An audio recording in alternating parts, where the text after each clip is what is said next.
Whew. Okay.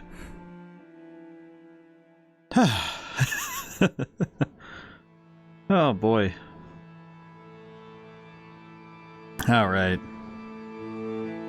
Yeah. Work out the aches of the day.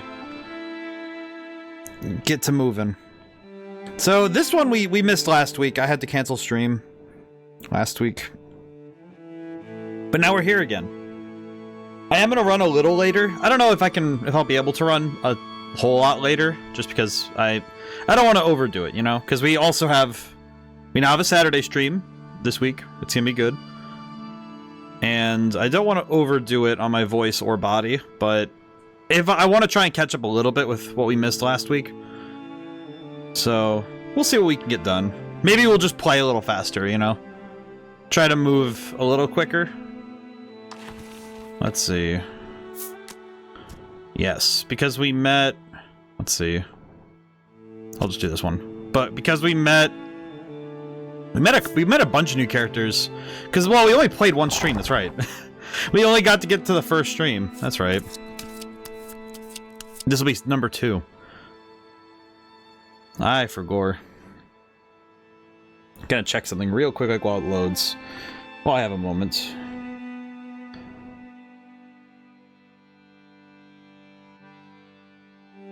Let's see. Alrighty. Whew, okay.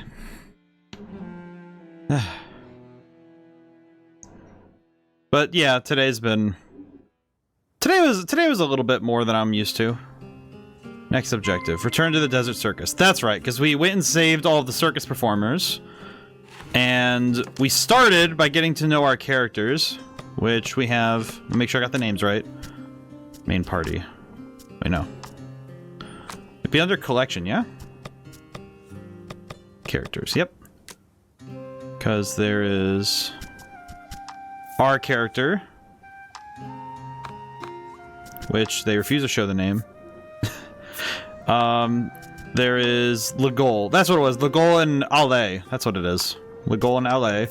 Polka. What does that card say? Hey mom, listen to this. I made some friends. Great ones who talk to me a lot. Oh. Oh, that's sad. My boy,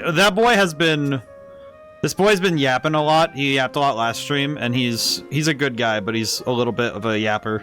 He's also our support, which is good. But she was underground. She was living underground, and supposedly they have magic abilities to capture creatures, which they do. So we can capture monsters in cards. And our boy Legol here wanted revenge on the people we helped at first. Blech. And we decided to take off on the run because we did technically murder a bunch of people, which was kind of interesting. And now we're across the desert helping these circus troops. These are all the people that died in our home village. We got what would be considered the classic anime start. Yeah, here's all the circus people we saved. Where's the other lady? Oh, there's a lot of cards. There's a lot of cards. Alrighty. And now I think we've checked pretty much everything. We've checked everything over at this point. Because we did everything. Also, Nahamaha, you got first today. How are things going today? Yeah, and today was a little different because I had to go to a doctor's appointment. I should finally be getting that ear thing sorted. So that's good. Oh, the circus tent's like up. The caravan is larger than it was when you left. Seems the troop members you rescued found their way back. I'm loving this music. Also, yeah, we also determined that the Roman numerals in this game are a 9. Whereas the other two games are 6 and 4, so perturbing. The young man you rescued races over the moment he sees I'm good. How about you? I'm doing all right. The doctor's appointment was good. It was productive, at least. Have some stuff scheduled. Have a hearing test on the 19th. So that's good. Be able to get like another metric for how good my hearing is. I found my way back. Thank you so much for saving me. But then I do have a surgery that will get scheduled later. But that's good. It's good then, because that means that I should be back to 100% working order, as it were. The ringmaster is next in line, peppering you with praise as he wrenches your entire arm up and down in a forceful handshake. He proudly announces that you can eat and drink your fill as a show of his gratitude. Oh, and he absolutely insists you see the show. He's certain you'll love it. Well, that's nice. Finding yourself looking forward to the circus, you decide to invite Legol and Polka to come along, but they're nowhere to be found. It looks like they took off on their own. Thinking it would be much more fun to go see the circus together, you decide. Can you hear the voice actor you over it well? Yeah, I'll turn down the game music really quick. It's kind of loud right now for some reason. Hang on. Okay, is it? It was just that. Was it just that theme that was really loud, or is it just in general? Nope, music's just loud in general. Hang on. Bah. Okay, I need to. Do I need to do the? Where's the? Which one is it again? I always forget which menu it is.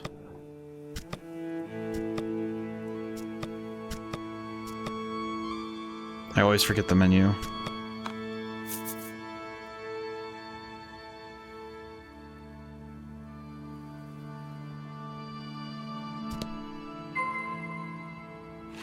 Yeah, I think the music just got really loud there for a second, which is... It wasn't like that last time, from what I recall. I remember we were able to talk about it some. Setup... Which one is it? I swear, I always forget how to do settings. Is it in here? I always forget where settings are. Options, there it is. Okay, it was just select, that's what it was. BGM. So I remember, I think it was on the main menu we tested the music.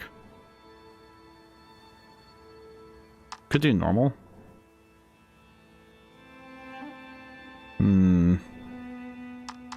We'll try one tick down and see how that works. I know I have the voices that... Welcome to the world of Welcome to the world of Voice of Cards.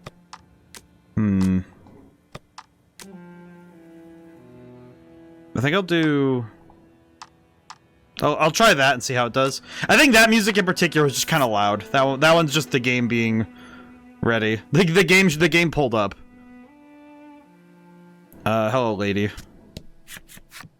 You find Polka holding a cup with some kind of golden liquid in it. A gentle-looking woman seems to be teaching him something.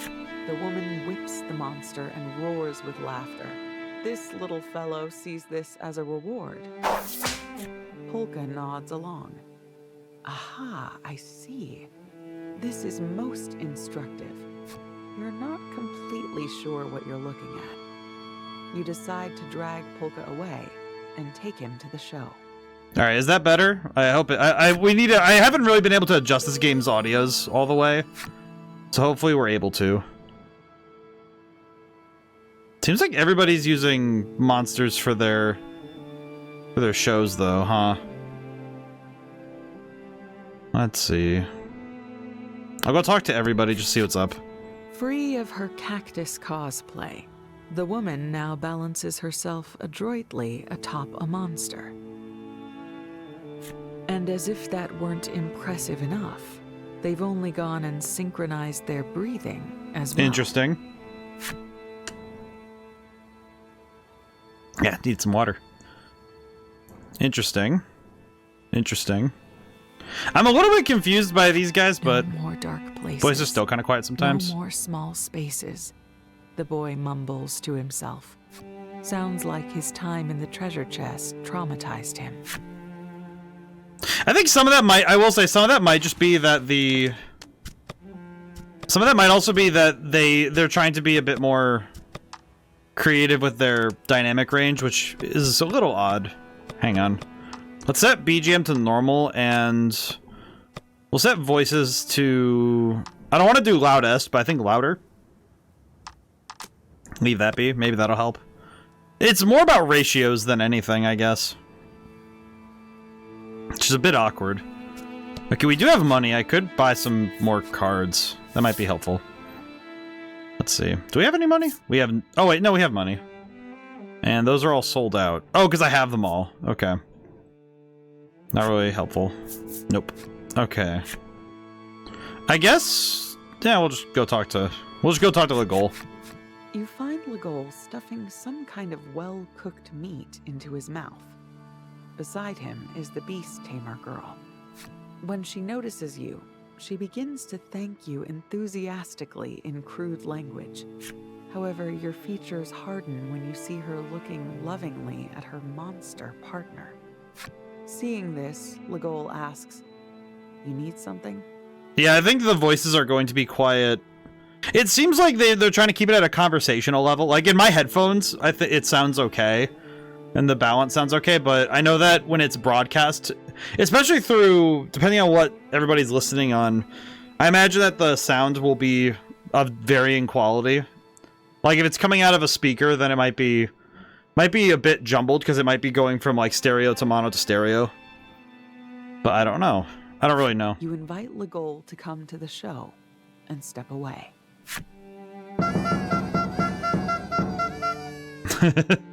You can hear the sounds of a lively crowd coming from the circus tent. The show must be about to begin.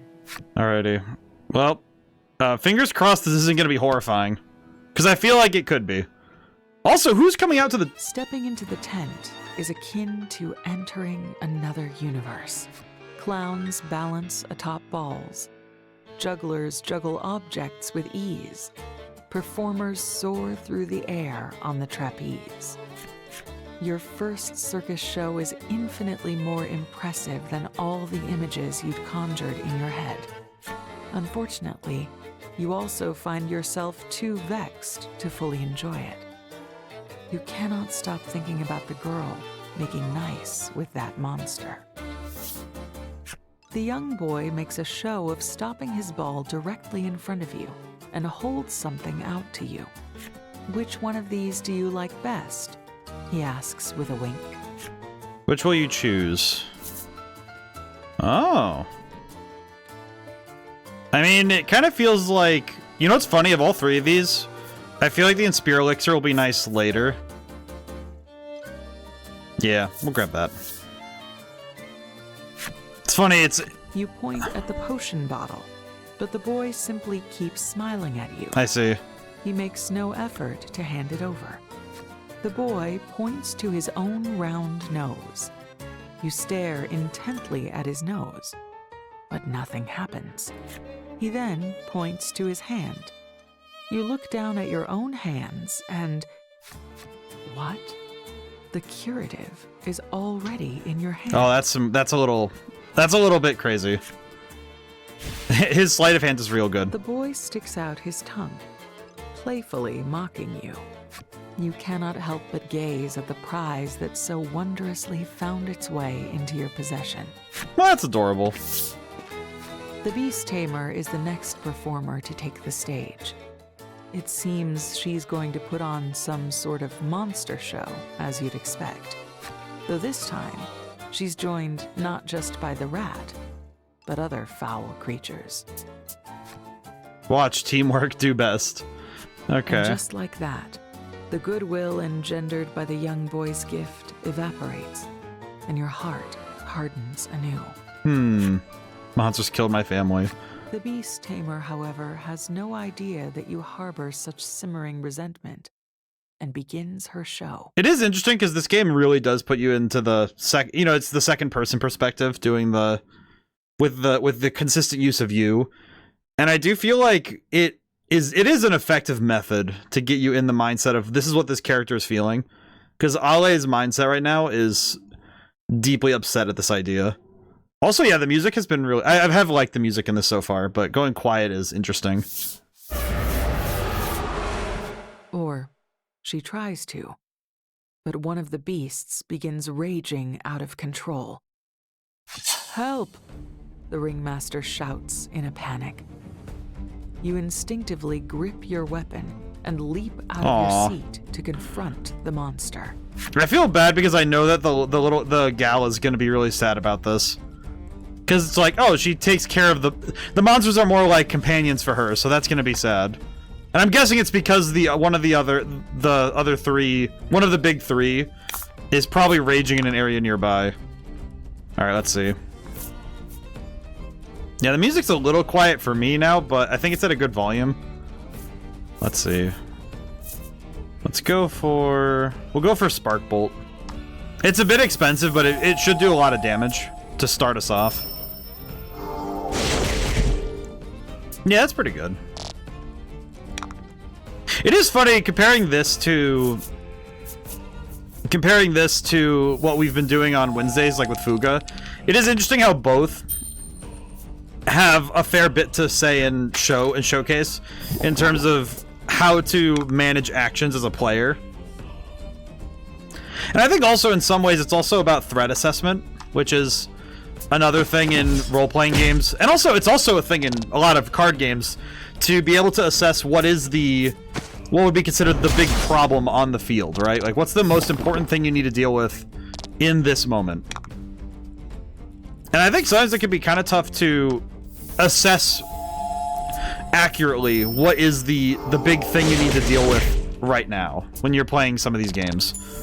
I think games like this, it's funny because if they give you one target... The monster is nearly dead. You prepare to strike the killing blow, only for the beast tamer to leap between you and your prey. You unleash your fury upon the girl as she protects the monster. Oh, you try to save this filthy beast's life. Aw, Aule.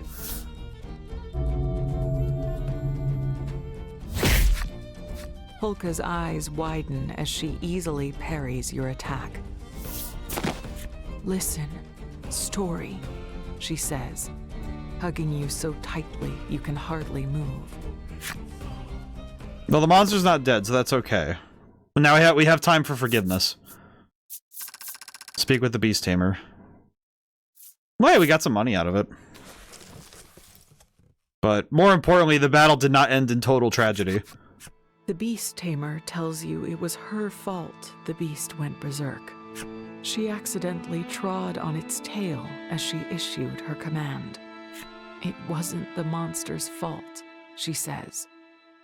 Tears well up in her eyes. It was her own inexperience. Aww. She begins to sob. The ringmaster peels her off you and gives you his heartfelt thanks for once again saving the circus. Allow me to introduce you. This is Trollis, he says. He follows up the introduction with yet another unexpected request. He wants Trollis to accompany you so she can further develop her skills. Apparently, the idea came to him as soon as he saw your masterful command of the beast in battle. Trollis, trembling, turns her gaze to you. Will you take Trollis with you? You hesitate. That's a fantastic idea, bellows Polka, agreeing in your stand. You know what's the one thing I have found? If Legol and Ale are not good people inherently, Polka is. And it's good that we have a moral compass in this group because, man, I'm pretty sure Ale and Legol would be murdering the crap out of as much as they could on accident. Like, I think Legol on purpose, but Ale on accident. If we didn't have Polka trying to be morally upstanding at all times. Legol turns to Trollis. We're all talking around you. Is this what you want? Trollis thinks for a moment. Yes, train, she chirps, nodding emphatically. Sensing no way to push back against the overwhelming force of Polka and the ringmaster, you agree to take Trollis along. At least also Legol's pretty solid on this. She breathes frantically through her nose. Do best, she says eagerly. Well, that's cute. Trollis has joined the party. Alright, what does she start with is the question. This is shaping up to be a fun journey, Polka says, visibly excited. Polka has apparently invited himself to join your crew.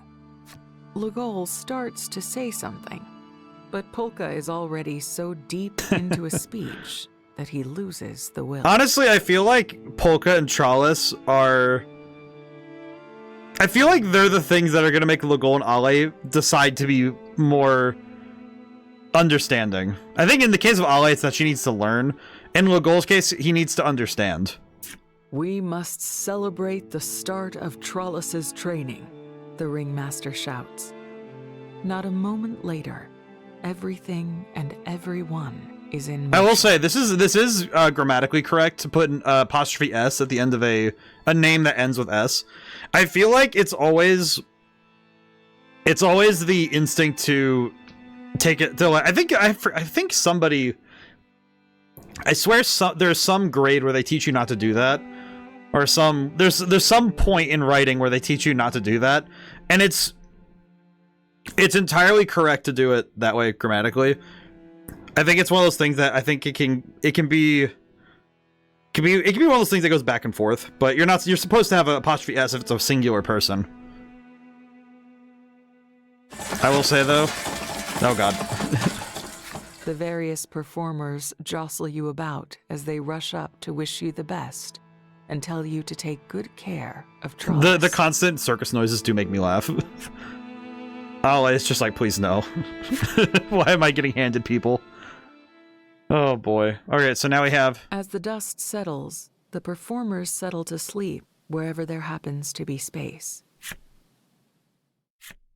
You stealthily pack your belongings. You have to get out of here. This monster-loving circus just rubs you the wrong way. Get a goal and sneak out of the circus. Oh. Ah, I see. So now we have to go and go get Legol and leave. Will you wake Legol? Wake him. You reach out to wake Legol, to tell him you both should get out of. I'm awake, he whispers. You look more closely and see he too has packed his things. He must have known how you felt all along. The two of you agree to sneak out of the circus. Well, this feels like a real, awful move to make. Head outside the circus. Man, I don't know. This seems like a bad move to make. Then again, I imagine that I can kind of see what's gonna happen. But yeah, there he is. You approach the exit to find Polka standing there, as though he were waiting for you. This is sure to be awkward. I kind of guessed Polka was gonna be there, but I didn't think he was gonna be right there. He approaches you. Can I tell you something?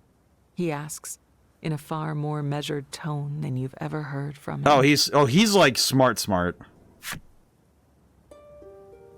He's smart. He begins to recount the story of his parents. They too studied monsters.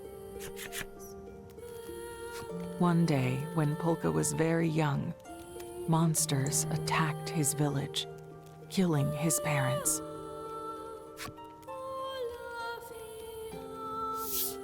I see. His mother raced to get him to safety.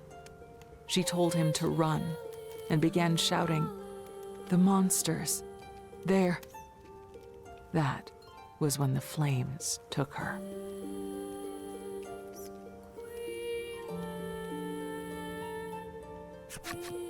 Polka tells you that he began studying monsters in the hopes of one day understanding what she was trying to say. He lowers his head and confesses that he needs your help in order to do so. I feel like this... Man, it is true that he's gonna be the heart of this group. You Subterrans have the power I need to solve this mystery. I know it. You search his face. He's being sincere. Will you help Polka? Yeah. You nod. Polka is no longer just someone you met, or just some scholar. He's you, an orphan. Man, that's... Dang. You tell Polka you'll help him once he answers one question. Does he hate monsters? Hatred reduces the mind's capacity for serious inquiry, he notes, his smile exposing gritted teeth. So, he's suppressing his hatred of them beneath a veneer of reason and logic. That'll do. Okay. Already leave? Comes another voice. Your chatter must have woken Trollis. Her strength will serve us well. We should bring her with us, Polka adds, sensing your reluctance. Serve well, Trollis parrots, sweeping you off your feet. Oh, she's that strong? Polka and Trollis have rejoined the party. Thus were your defenses eroded and your ranks bolstered. You depart the circus with your new companions. Well, that makes sense. I feel like that just makes too much sense. I think Trollis is going to end up being more interesting than even we could expect. Ah, there we go. The summary. Yeah, so we were in the desert. We almost died. There's Polka. And he's super excited. They all fall over. They got saved, basically got saved by the circus. And they find everybody. Yeah, so this is essentially I like these little things as they are little summaries of what happened. So we do get, that fight was pretty fun, I will say. I have fun with the boss fights in this game because they're simple puzzles right now. But they do end up adding up later. So how to solve a mystery from his past. Interestingly, they reuse a fair bit of assets from the other two games. I think these three games had a lot of really smart uses of their assets because there are some things they were able to use more than once. And that's really cool. It's nice seeing how they're able to make all three of these games in ways that allow them to save some time by reusing certain assets. I think especially the map card stuff, because the map card stuff is also pretty good. And of course, all the system work is the same across the board. Dot, dot, dot. Dot, dot, dot. Dot, dot, dot. You know, that has a meaning that I think has slipped out of favor. But normally dot dot dot means something very specific. So I don't like that notion. Somehow, your group finds themselves wandering in the desert yet again. I see. You had no problem with letting Polka lead the way. But the sand skiff soon sailed headlong into quicksand and met with disaster. No use crying over spilt milk. Don't want to waste even a drop of moisture out here, after all, Polka quips, holding a water canteen over his mouth and tapping it. Did he just bark that loud? I think my dog just barked super loud. God dang it. Oh, God. I reset my noise suppression, too. Really? Weh. My boy was loud. What is my boy doing? Hoi, hoi, hoi, hoi. Hoi, hoi, hoi, hoi, hoi. I just need to check that really quick because I didn't expect him to be that loud.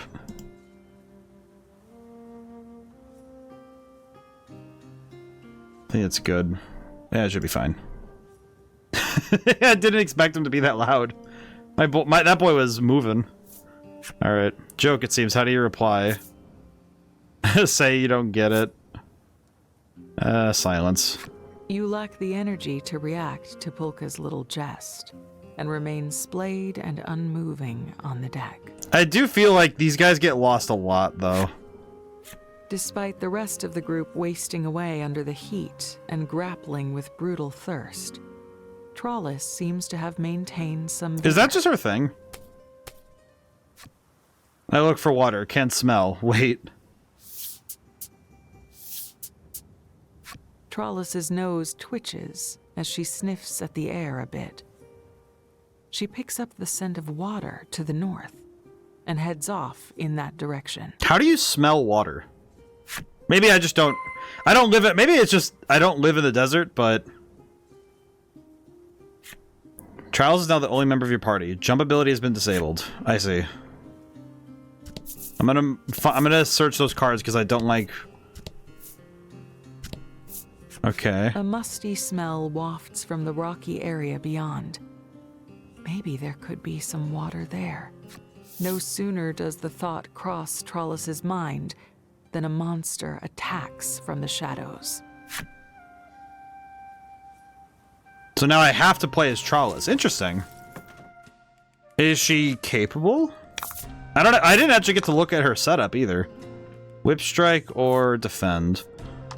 I guess I'll just go with Whip Strike. Oh, yeah, never mind. Yeah, she's got a good damage. Okay. Easy, a lucky crit too. A masterful victory. That's pretty easy. Yeah, I don't know if that was supposed to be... Wonder if that's just to give you something to... I don't know what to do with that. The rush of victory over the monster is short-lived, as there doesn't seem to be any water nearby. Muttering, "Water," Trollus stares at the defeated creature. The beast does seem to have a great deal of, well, liquid. With a great squelchy squeeze, Trollus wrings the fluid out of the creature's body. What? I don't know if drinking that is going to be a good idea. I feel like slime juice. Water, make friends happy. Hurry and bring. Oh, Trollus, I don't think it's a good idea. Trollus, please, don't do that. That looks disgusting. Why does it bubble? Trollus returns to the sand skiff and helps everyone drink some of the slime juice. Each, in turn, regains their vitality. Oh, it's probably close to like a potion. The juice is faintly sweet and tasty. Polka asks, "Where'd you come by this stuff?" However, Trollus's reply leaves something to be desired. Squeezed it. Everyone drank. Everyone better. Okay, I'm gonna really quickly... I need to fix this. I need to fix something really quick. It's mainly that I have to adjust... There we go. There's something... I need to adjust the volume of that, I think. Because I think I needed to raise the volume. Polka inclines his head, deep in thought. But fruit is rare and hard to come by. Ah. The group decides to have Trollus lead them to where she located the sweet liquid.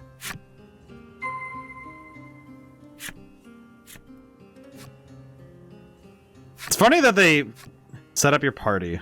Yes, please. Okay, it is interesting how often they're making you, like, kind of redo your party. Okay, well, swap this around. I just want this swapped around the way that I like having it.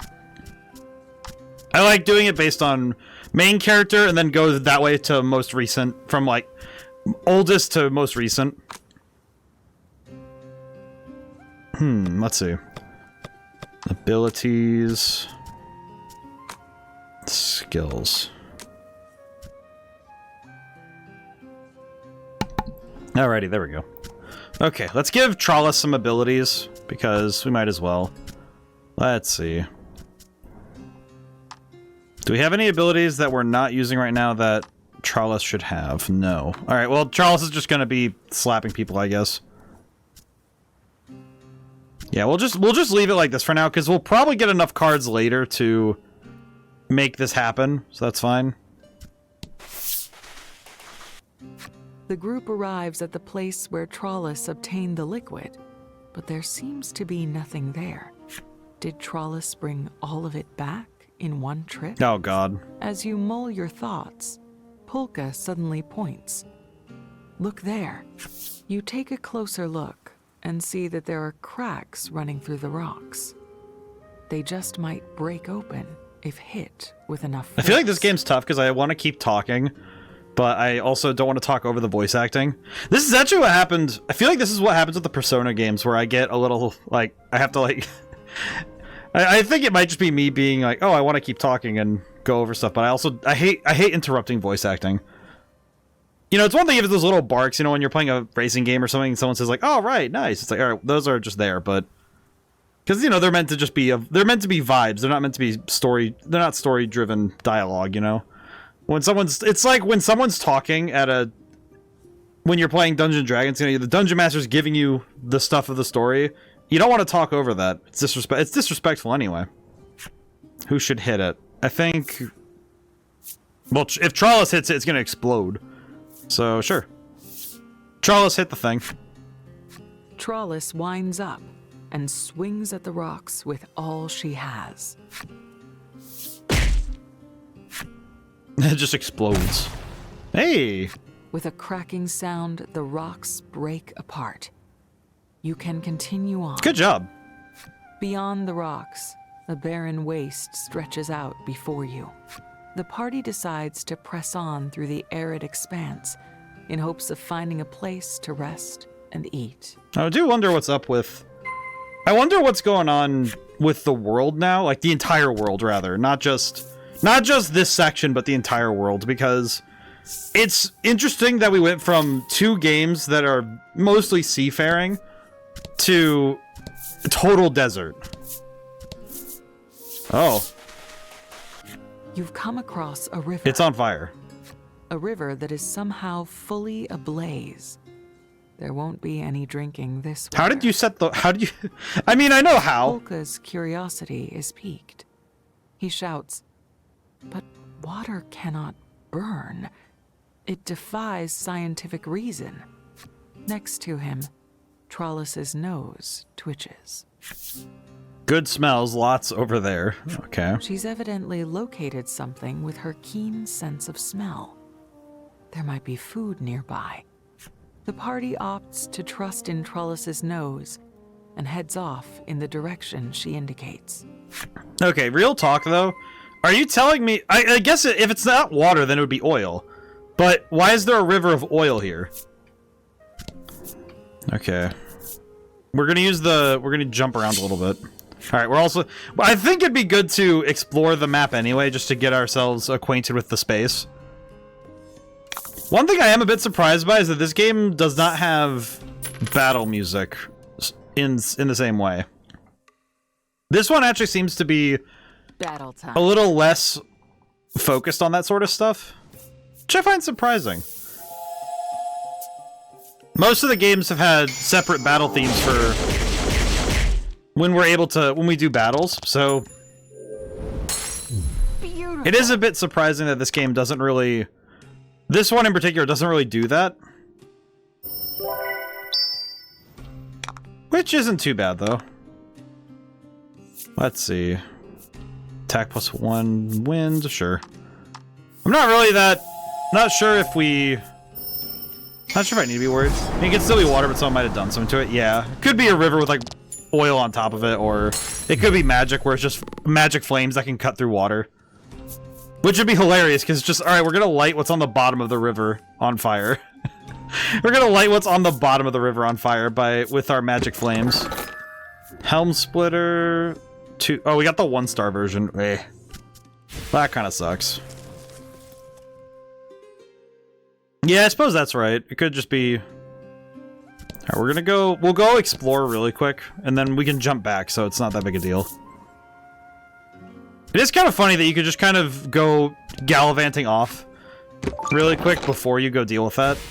Probably good we do so, because it gives us some time to assess what we want. I do feel like Polka, we might move some of the attack cards from Polka to Trollis if Trollis' attack is a lot higher. I'm gonna double check after we're done with this fight. Yeah. Actually, yeah, now that I read... Yeah, we want to move attack cards from Polka to Trollis. So I think we want Trollis to be an attacker as well as... Just like the other two. Attack +5. That's a fair bit of damage. Oh, and they're teaming up on one guy. Okay. I am a bit surprised that the enemies here aren't... They're not too bad to fight. All things considered. That is one thing these games have really solidly down, is that you don't really ever... you don't really feel overwhelmed in battles unless you really skip over battling people. Like if you're, I think you're able to flee battles all the time, if I'm not mistaken. Yeah, I feel like you'd have to be specifically running away from fights all the time to actually have major trouble in combat. I think this game especially, if you're doing every fight that pops up, as long as you finish each fight, I feel like you're going to pretty handedly go through the game. At least that's what it feels like to me. Also, Etro, how's it going today? Hope things are well. Hope you're doing good. I feel like this week was particularly slow for some reason. I don't know what it is. It's like, it feels... Lake of Fire. Oh, okay. So it's not just a river, but a whole lake. City of Flame. Oop. I don't know if I'd build a town next to that. You look at the flaming river, just yes. This is the place to build. You arrive in a city humming with life and bustle. Alright, alright, now what are you guys... Good, found a silly video. I'm gonna jump in Discord. I see. There. Trollis practically falls over with excitement. Just don't build out of straw. Her hand out to point at the food stall. Yeah, I feel like if anything's built out of not brick, it's just the down. The stall is stacked high with fresh grilled meats, which are by all accounts the source of the smell she noticed. I'm gonna examine the locals, actually. It's not just only at the food stall, but throughout the city that people seem to make a living using fire. Perhaps that is why the place is sweltering. So the entire place is fire. Okay, got it. Polka cannot hold back his curiosity. I must inquire as to this comburant water. Comburant? He says. Hang on, I gotta look this up. I can kind of guess what comburant means, but hang on, I'm gonna look up the word. This game has given me, I think, 2 or 3 different words that I just did not know. Comburant meaning. Comburant is a substance that promotes or supports combustion. Huh, I didn't know there was another... It's a synonym for combustible. Well, that makes sense, but also... In fact, he zips off quickly enough that you and the others lose sight of him. Shrugging your shoulders, you decide to head off in search of him. So comburant is a pretty cromulent word. Yeah, perfectly cromulent word. That is true. I do find it interesting, though, how quick this place is to... Heat. He who has the heat controls everything. Heat is everything, the man shouts. Oh, he's crazy. This city is hot enough as it is, but the man radiates fervor, making it I don't know why my thought was that this place is basically Arizona. You ask the man about Polka, and he replies in an encouraging tone. You'll find him. You will. It is essential that you never give up. Well, so that's a nice thing to say. Thanks, man. Overheated man's flip side story. Alrighty. Oh, the pet shop. We should go there next. I'm gonna check here really quick to see if we can get new cards. Anything new? Rat! Oh, we can get rat! Rat. I will buy rat. Oh, we can give this to... We can give it to Trollis, so now she has the rat again. Okay. Very good. Okay, now we have rat. This is good. We'll go talk to everybody. Might as well. The woman is lost in thought as she gazes at the flames from a distance. Love and fire are rather similar, aren't they? You find her incomparable presence so overwhelming that you are unable to even ask about Polka. Well, that's lovely. Well, that's nice. Let's see. We'll arm Polka later, but let me see to arming Trollis really quick. Because we definitely should get her some equipment. Magic staff. Well, that's pretty good. Buy and equip. That does give Polka quite a bit, so that's really good. I do like that. Tamer's whip, she already has it. Armor. Let's see. Steel breastplate. Adventurer's attire. I need to read. I just need to read really quick. Let's see. I think we want the Do we want this for... Could give this to Legol. Might as well give him some better defense and stuff. Legol's all set. And we'll sell some of our less able equipment. And we'll buy this. We'll buy this for Polka, because we might as well. Not really a reason not to equip the best we can. As we can, so that's good. Oh, you know what? We could give Trollis the Fire Stay Ring just to... Also so we can boost her already decent attack up a little. Fine, equip. And she doesn't have an accessory anyway, so it doesn't really hurt her to equip something like this. Alright, cool. Should be good then. And then we can sell the equipment we don't need. I remember in The Legend of Dragoon, there were times where I sold equipment mainly because it just helped me out. Oh, we have this Ring of Life. Okay, I might equip the Ring of Life to somebody. I know we got it from something earlier.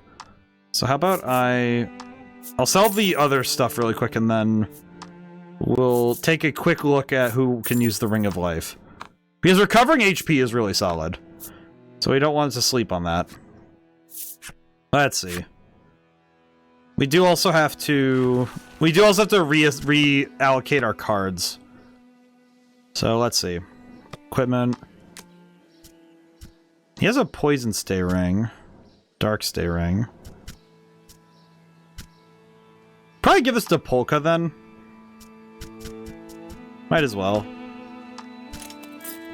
I feel like Polka's the one that I would be worried about getting smoked. Honestly. Yeah. For some reason my breathing is really weird. It's like my nose is like... I'm trying to breathe through my nose normally, and for some reason I'm like... It's like I'm trying to breathe... It's like, I don't know why, but my breathing is turning manual. I'm like, please stop. I don't want my breathing to be manual. I'm trying to focus on the game. It's just like, please let me breathe normal. Okay, so we have the rat. Oh, the rat's 3 for 1 attack? Yikes, dude. Well, we've been using the centaur almost all the time as Ale, so we could give Wasp to... Yeah, we'll give Wasp to Trollis, because we don't really need... Yeah, we don't really need that set up like this. Let's see. I think the rest of this is fine. I guess what we could do, we'll give her the Fear Rock for now, and then... Oops. Alright, and then we'll... I screwed up. I wanted to give Ale the... I still don't know how to pronounce it. Ale, I don't know. We'll give her Bread Fungo and... I don't really want the Ogre, I'll be honest. It's not really... I don't really find it to be particularly helpful. I think mainly because it's such an unnecessary risk to turn damage into a dice roll. So we don't really need that. Alright, boy. The young man is mumbling something. Listening carefully, you put the snatches of audible words together. It sounds as though there we go. he's unhappy about the local aristocrat. Apparently, said aristocrat is monopolizing the tinder water supply and reaping massive profits from it. Oh, so we have another guy we need to slap out of power. You ask the lad about Polka, and he answers quickly, he ran off toward the pet shop. I was already there, what? How did he get around me? Okay, well, I'm gonna go talk to the last person just to see what the old lady? The wise old woman offers cautionary words. You'd best be careful. The flame primal dwells in the lake of fire. Interesting. You ask the woman about Polka, and she replies, why, he and I were speaking until just a short while ago. He's probably still nearby. You thank the woman and take your... Oh, so the idea... I'm guessing the idea is that you're going to go clockwise through the town. So basically you would go here, here, here, then here. And then you go talk to Polka up here. You locate Polka in a state of considerable excitement as he observes a burning pond. Oh, God. I don't know what it is. My breathing is just He like, notices you a moment later and starts chattering rapidly. Weh. This town is incredible. They use this combustible water as an energy source to make their living. And what's more, he goes on without taking a breath. It doesn't sound like his rambles are anywhere close to finished. But then... No, there's someone's crying? Suddenly, the sound of children weeping reaches your ears. It sounds like it's coming from a back alley. No, please tell me they're not robbing children out here. Search the city for the crying children. Do not tell me they're robbing children out here. Or are you robbing children? Hello. In the back alleyway, two emaciated children stand alone, with naught but the clothes on their backs. They look to be siblings. Great tears stream down the boy's face. Between sobs, he explains that their mother and father both died of illness. Oh, that's upsetting. Orphans. Not uncommon in big cities like this, Legol says. Something akin to a vice grips your heart, and you wonder if there is some way you can help them. What will you do for the orphans? I feel like food is okay. You rummage around in your things for some food to give them. Alas, you have nothing that could fill their tiny bellies. Can we not go buy food? You also remember that you're starving too, and your stomach rumbles. So we're gonna go get food. As a big group. What will you do for the orphans? Oh. You hit upon an idea. Why not ask the aristocrat making huge profits from the tinder water for assistance? Seems like a bad idea. It feels like a dumb idea. I feel like it's such a dumb idea to ask. So ask a big dude like, hey, can you help people in the city? And he's like, no. What do you mean? The heck do you mean? A well-dressed man of clear sophistication and means emerges from the manor, and he seems willing to listen to you. You bring up the plight of the city's orphans. The man listens to your story, and then hangs his head. I would love to do something, truly I would. But you see, my own child... He explains that his son is bedridden, stricken with an illness of unknown origin. The aristocrat's mind seems fully preoccupied with thoughts of his own child. At a loss, you look over at I mean, we Polka. could just go try and figure out the origin of the thing. He catches your glance, and then offers to examine the aristocrat's child. Polka explains that he has some medical knowledge, and the man practically leaps on him, desperate enough to cling to any ray of hope. It looks as though Polka will be performing an impromptu medical exam. Alright, so what's this kid got? According to Polka, the aristocrat's child has been poisoned.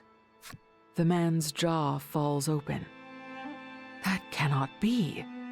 My household employs silverware that reacts to poison in food. What could be the cause?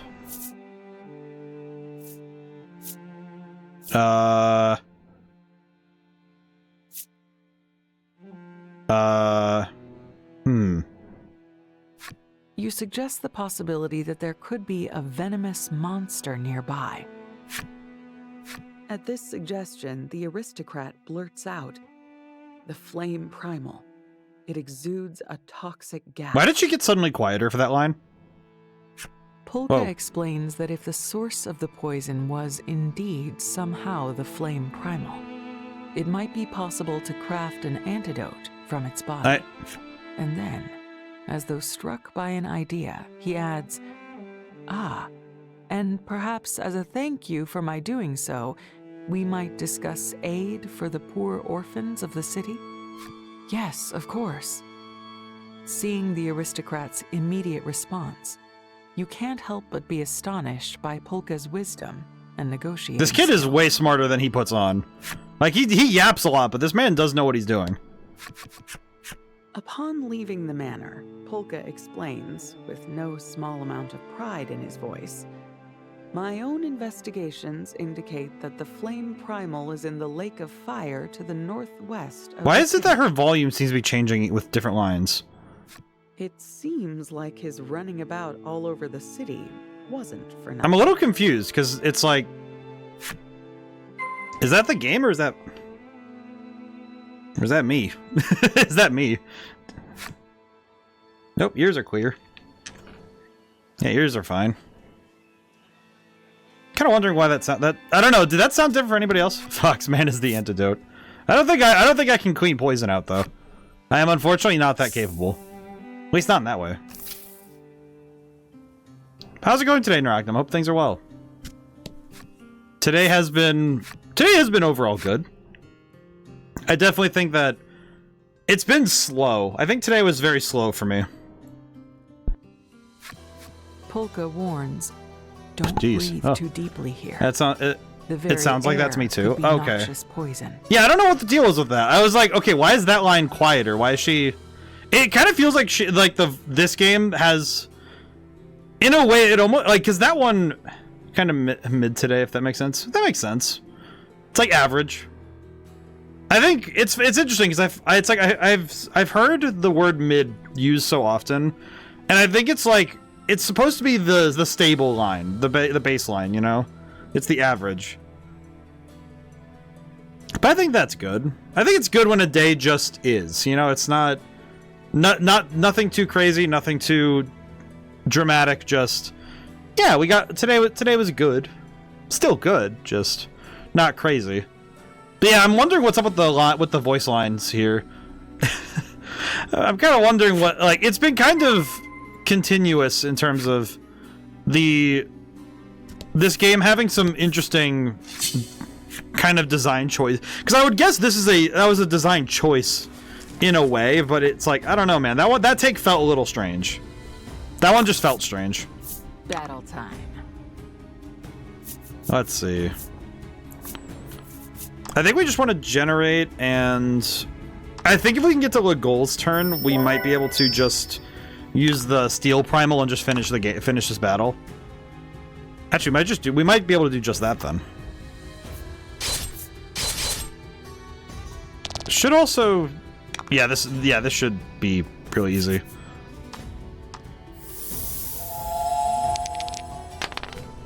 Ten isn't too bad. Especially because it gives attack down, so that's good. And then I think if Trollis gets to go first, then we can just end the battle. Okay, never mind, we're fine.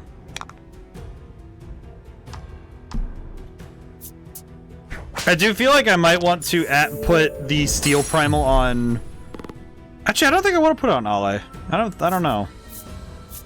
I'm not sure how I want to do that yet. Ooh. Lightproof. Okay, interesting. She's the one who gets lightproof in this game. Yeah, I feel like this game definitely has some of the slightly more bizarre pieces when it comes to the production. I know that one thing that I'm grateful this game never has is any sort of spelling errors. I get really grammatical and spelling errors get immediately to my nervous system when I see them. But more specifically when it's something like the ones I'm thinking of are stuff in games that are modern, like games that come out today. Whenever I see a spelling error, my brain just starts to fire off on multiple cylinders. It's like, no. It's like I get a little bit. Get a little nutty, because it's just like, please, do not tell me there is a spelling error in this game. Oh, it missed the one with 1 HP, really? Eh. Alrighty. Well, we can knock out this one then. We'll just knock him out then. There we go. Yeah, I know that there's actually been a number of high-end releases where I see a spelling error, and my brain just sort of... I think it's because I get a little frustrated knowing that the game very well didn't really... It didn't really need to ship with the spelling errors in it. It feels like a weird omission. You know, it's like, okay, but didn't you check the spelling on this before you shipped the game, right? We'll just take this one. Well, that's a bit sad, isn't it? Honestly, I feel like it would have been nice to get an upgrade to this card, but that's okay. Oh well, what are you gonna do? All right, we're gonna check we're gonna check everywhere as best as we can.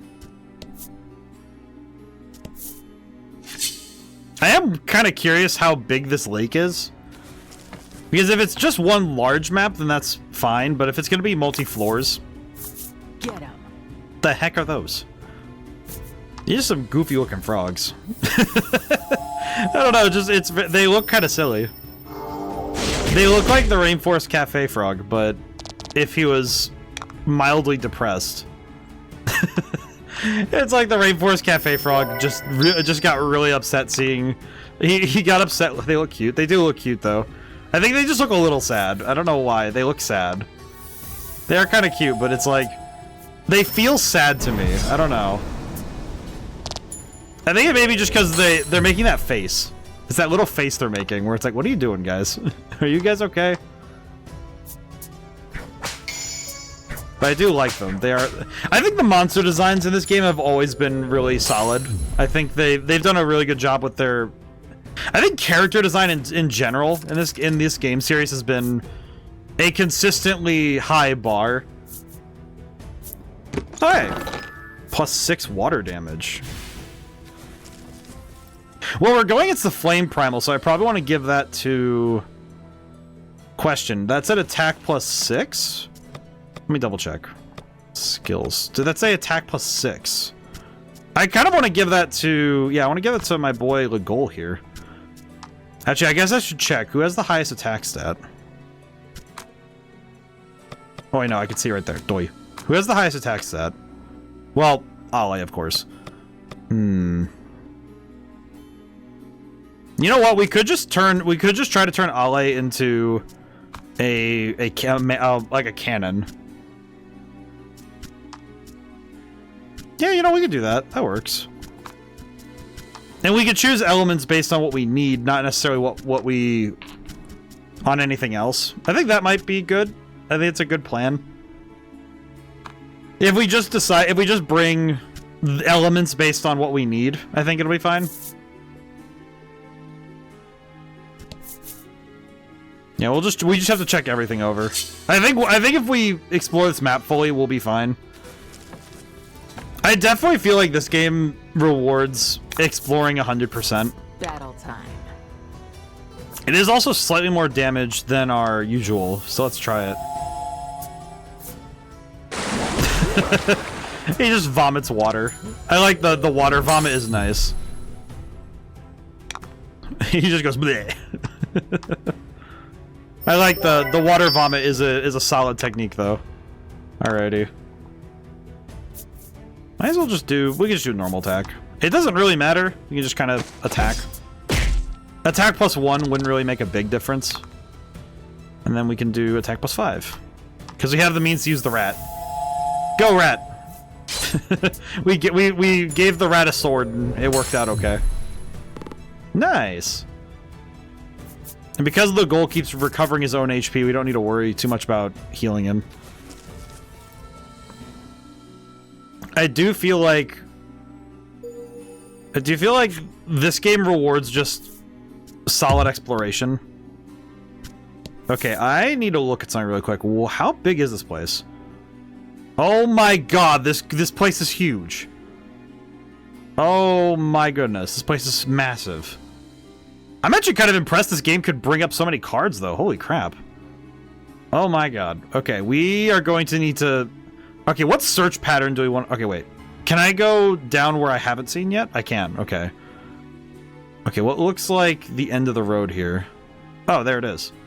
Okay, how do I want to search then?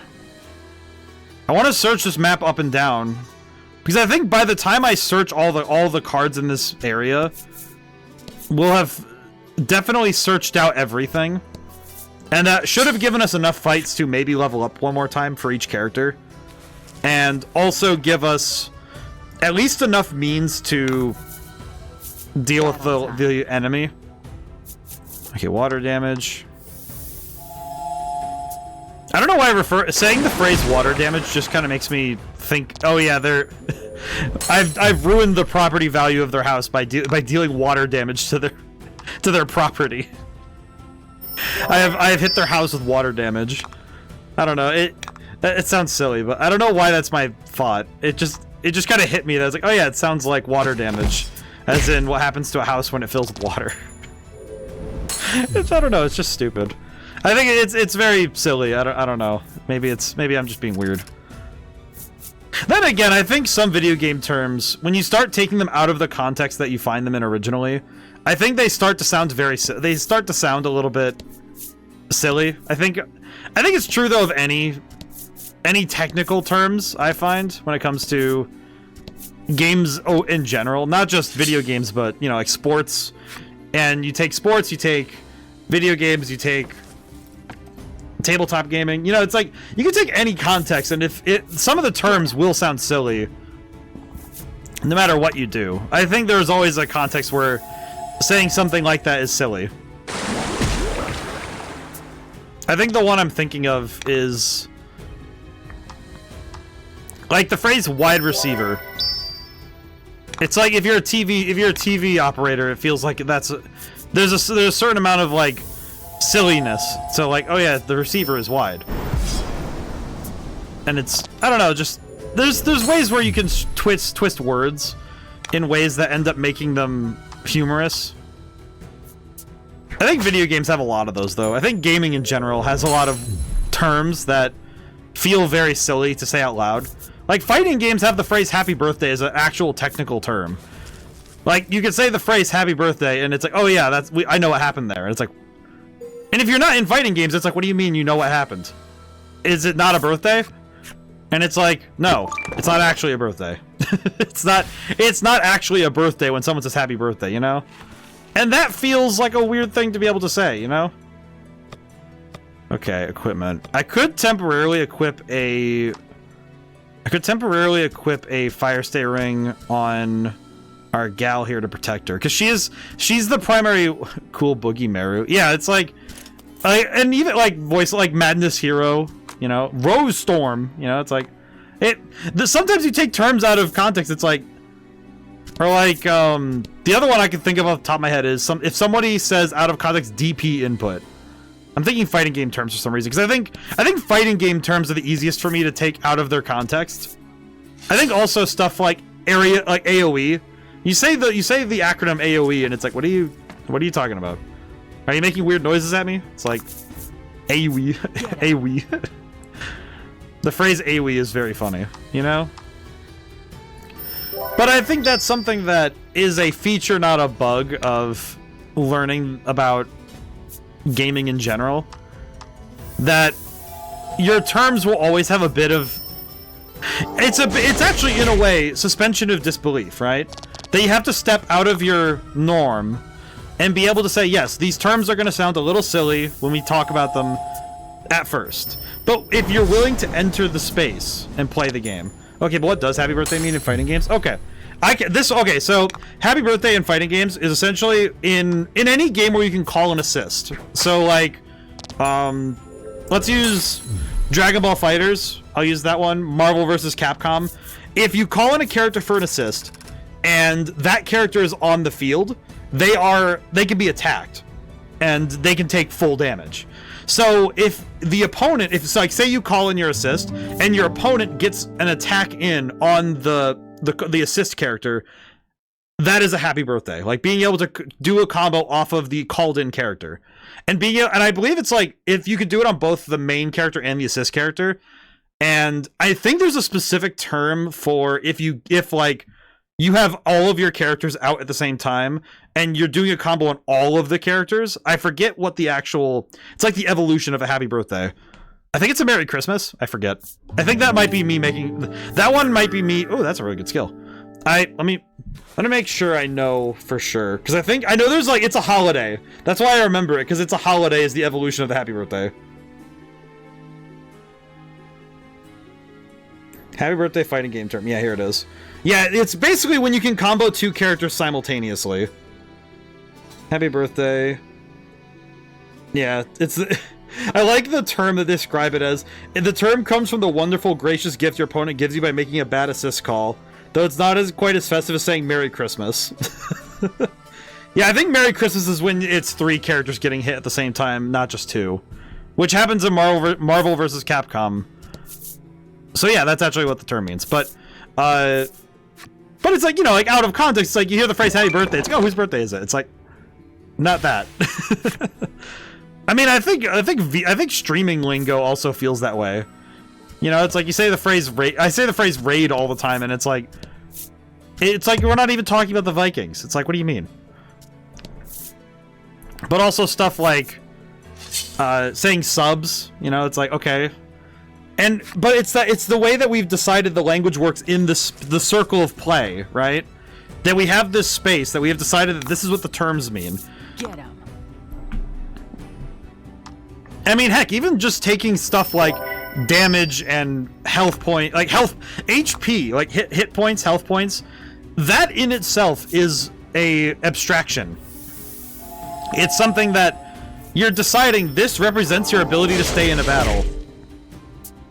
And if you're somebody who doesn't really know how games work, it does feel a bit strange that the measure of your endurance is this number, rather than being like a feeling or a subjective call. Thaco. Very out there though. Thaco? Thaco? Thaco.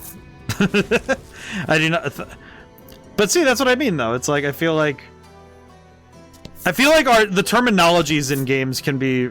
It's also really important to study, you know, to understand. You pick up a scrap of paper you spot by your feet. Against all odds, it From D&D. hasn't burnt to ash. Thaco. From D&D? I don't think I've heard that one. I've played D&D a while. I don't think I've heard somebody say the phrase Thaco? Thaco. They've actually heard the happy birthday thing, but in different gaming contexts, but I don't remember from what or where. Oh, that's interesting. Well, and I guess also some terms end up meaning different things based on the game or the setting, or like genre-wise. Because different genres have different call-outs. I know that there's another one, like feeding, in the MOBA-type games. Thaco is 2E to hit armor class 0. Oh, I see. Okay. I must confess, I started with 5th edition. I do not know 2nd edition very well. I think the first time I heard of D&D was when 5th edition first came out in 2014. Because I remember a friend of mine we pitched together to get the starter kit. It's funny, I think he kept the rest of the box and I got to keep the book. And I do kind of wish I had the box because it had some stuff in there I wanted, but honestly, the player's handbook was worth it to keep. I still have it. I have my copies of the books. It appears to be part of a crudely drawn treasure map. A sketched treasure chest lies between I've heard the lake, 2E. white mountains, I started 3 and before rocky 3.5. crags. A treasure map! Everyone shouts at you in unison.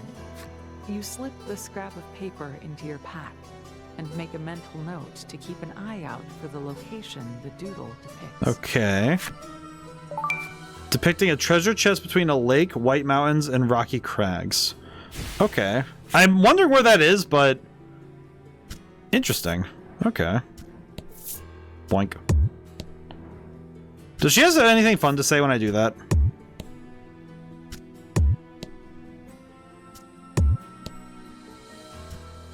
Aw, she doesn't say anything. Ma'am. Let me... Aw. She's not making snide comments at me jumping on rocks.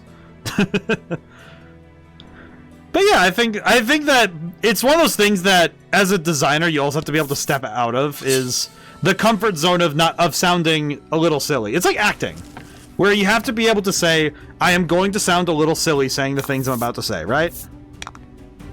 I think one of the ones I can kind of point to as my base example is when you have to pretend that an object is not the object you're holding. You know, like the one I'm thinking of is if somebody hands you a banana and says this is a gun, right? Like, you do have to pretend, you still have to pretend. In 2E, if I recall correctly, your AC would go into negative numbers for good AC? For good armor class is negative? That's weird. That feels like a strange thing to have. I don't know why they would do that, but that's interesting. I don't know. I do wonder why that is, but I don't know. I have no idea. Because I know that in 5th edition, its armor class goes up and kind of defaults at 10. Which is median for a D20 roll, roughly. I think 11 is technically the middle of a D20. Add 5 to water damage target takes for 3 turns. Deal 1.5 times damage. For 4? That's kind of gross. That cost is nasty. I think 4 stones for an ability is not good. I think that's a little bit gross. Because that's a steep cost to pay for 1.5 times damage. Because 50% extra damage is nice, but not... That's too rich for my blood. Boink. Oh, hello. Hello, sir. Monsters bar the path. That's Hey, drink some more water. It doesn't look like they've... I do know that the Canada's having wildfires again, so my area is having an air advisory thing.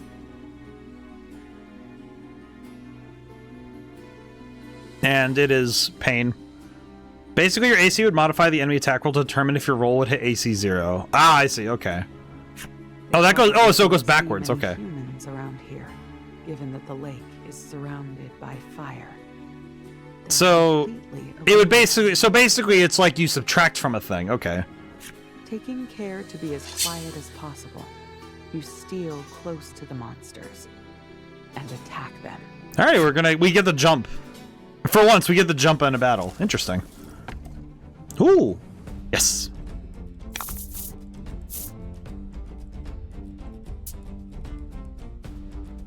Music's nice. Ogre is acting suspiciously. Okay. I think what we want to do is generate a gem. And I'm thinking that we just want to knock out one of the magma tortoise. Knock out one of these lads with the water jet. And then use the air attack, see how much damage we do. And then... from there, the fight will probably just devolve one way or the other. But I think doing this all attack will give us at least enough damage on the field to wrap up the rest of it. Double crit. Well, crit, but... since it's both of them get crit. That is one thing this game is rather generous about, is that if you land a crit with the attack rather than per monster... So when you swing an attack out, it is a crit across the board, which is curious, because not many games do that. Actually, come to think of it, we can even compare it to Fuga right now, that Fuga doesn't do that. Like, Fuga, it calculates per enemy hit rate, critical rate, and damage. And each enemy gets an independent calculation, rather than this game where they do calculation, but criticals are across the board. At least from what definitely from what I know and recall, you know? Oh, okay, I really wanted the magma tortoise. God dang it. Oh, I kind of wanted the magma tortoise card, because that would be kind of nice. The fire damage would be nice later, because I imagine that it'll be good to have later. If we see another magma tortoise, I hope we can get the card for it, because that would be cool. Especially given that damage output's actually kind of crazy. I do kind of wonder where things start to cap out, though. Because they've said that all the cards upgrade, but I don't know how far those go. Because these games are pretty compact in terms of their scale. So I do wonder how much you'll actually be able to get out of this. So I do seriously wonder how this one's going to fare in that regard. Yeah, we can burn the points. It's fine. I do find it a little funny that we level up one time, and Ale has already fundamentally thrown the entire turn order out of whack, because now we have her at the front again. Bit sad, but it's working out. Actually, Polka and Trollis aren't really leveling up all that much. They do not level up quickly. Let me check that really quick. Are they leveling up? Okay, they're closer, but it does seriously feel like Ale levels up really fast. Yeah, because Trollis has a little bit of catching up to do anyway, but it does feel like Ale levels up at a weird pace. Okay, so that's the thing we're here for. Treasure chest found. Bill of Godly Fortune. Okay, if I see a magma tortoise, I'll use that. I'll use the bill really quick.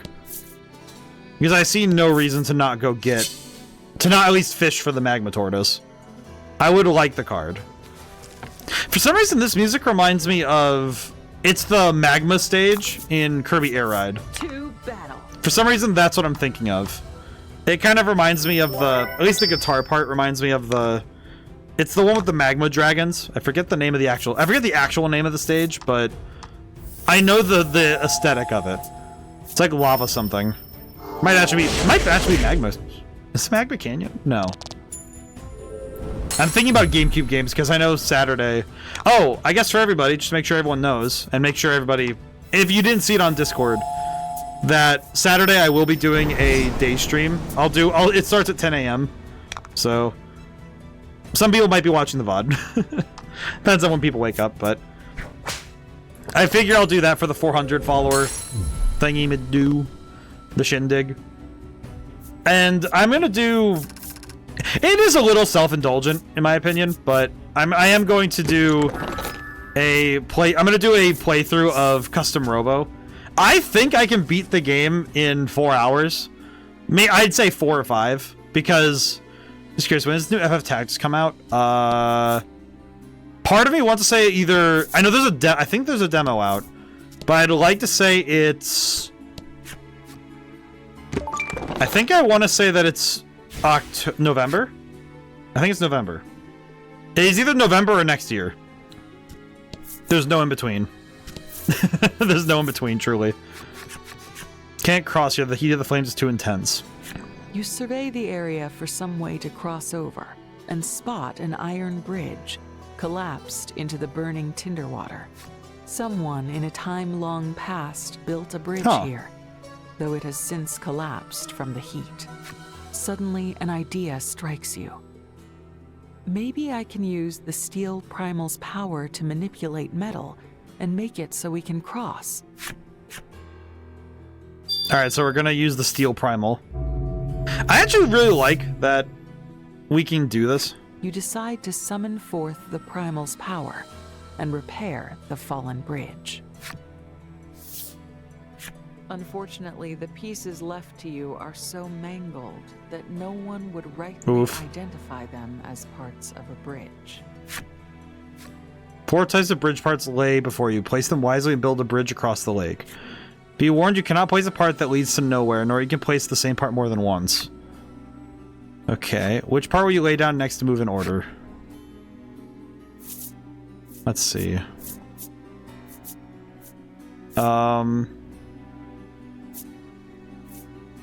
Oh, geez. Okay, how do we... think this one?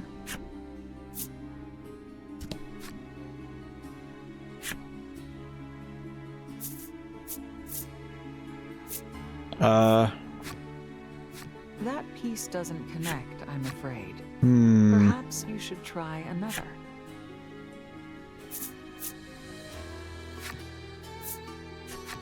You've joined these two bridge parts rather skillfully. I'm so confused. If you do say so yourself. Polka, however, looks concerned. I think there might be a better way of placing that. If we could just redo it, he mutters to himself. You wish to place one, you must first remove the bridge you've already placed. Better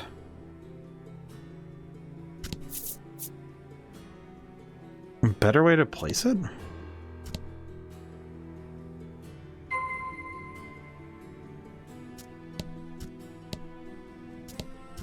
How do it? No. How do I do this? I read it and I still don't understand.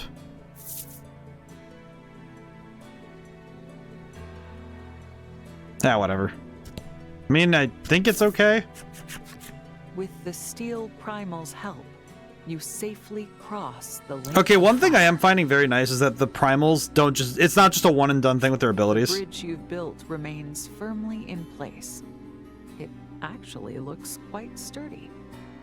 You should be able to use it to cross as many times as you like. I mean, yeah, it looks good. I mean, honestly, it looks solid. It's a bit goofy looking, but it's fine. That one doesn't feel quite like a puzzle per se. You know? Oh, goodness. As if crossing over a lake of fire weren't enough, your path is once again blocked. How many places? You quickly survey your surroundings and see more parts you might be able to fashion into a bridge. Alright, so it's a matter of choosing the order. You call upon the steel primal once more and prepare to improvise. I feel bad. We're calling the steel primal out in a place that basically wants to melt him alive. Poor guy. Which part do we lay down in order to move next? Okay, so at the very minimum we need... Let's see. We need at least one that goes up. We need this one for the second to last one. Oh, you know what? Place nothing. Hang on. How do I... Okay, how do I actually...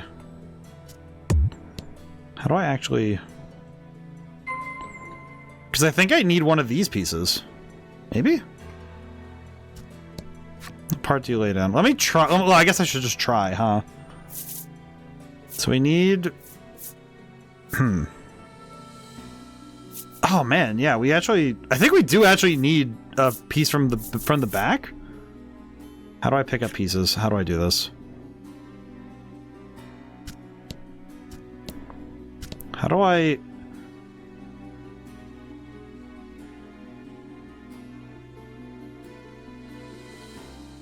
How do I pick up the pieces, though?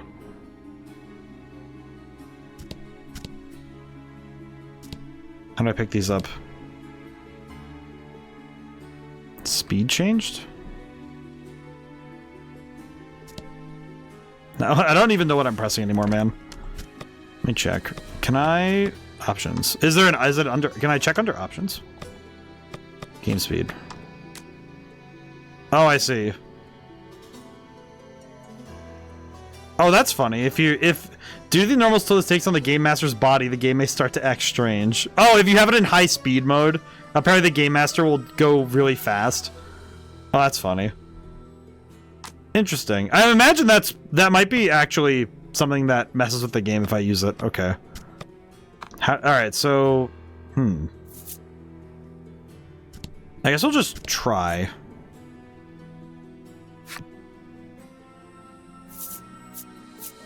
Okay, so we need this. Oh, maybe it's only 4 pieces. Maybe we're fine. Okay, and then this one... Maybe we are fine. Maybe I'm overthinking it. I might be just overthinking it.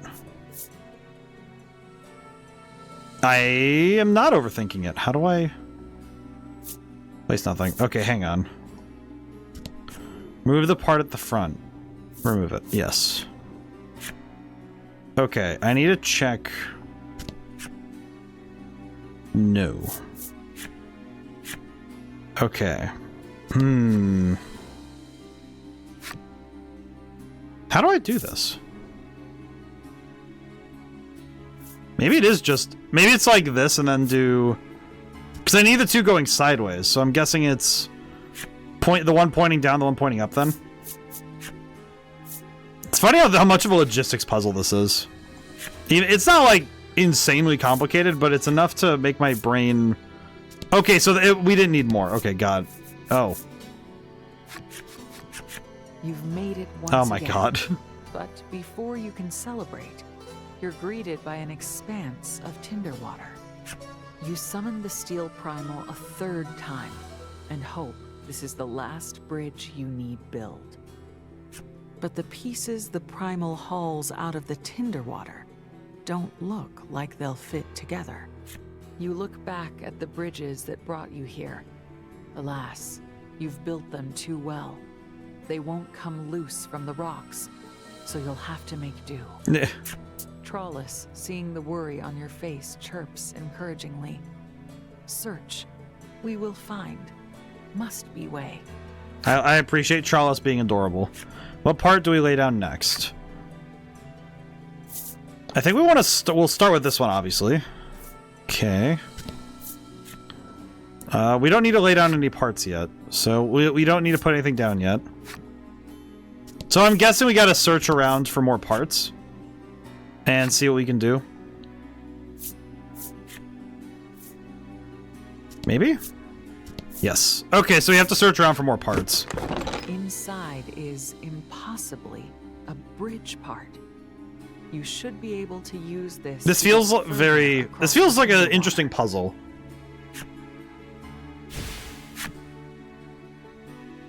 I wonder if they. I wonder how much of this they. How much time it took for them to get all this sorted, as it were. Because this definitely feels like the kind of thing that would take a lot of time to have to reverse engineer. Because you could either go about it by having to take the path you want the player to take and draw it out, and then from there figure out how the player's going to go through. But okay, can I actually remove this piece? Can I remove this one? Or no? It might. Okay, maybe it is just. It might just be as simple as. Okay, never mind. We're good. Trollus gazes intently at you. She's noted your mastery of the steel primal's power. She explains that ever since she was picked up by the circus at a young age, she's trained as a beast tamer. However, as she puts it, she has not managed to improve in the slightest. I wished and wished, wish didn't come true, understanding each other very hard. She asks you to give her some pointers on how to get monsters to obey. And Ow. you reply, It's not really a trick to giving an order, I just do it.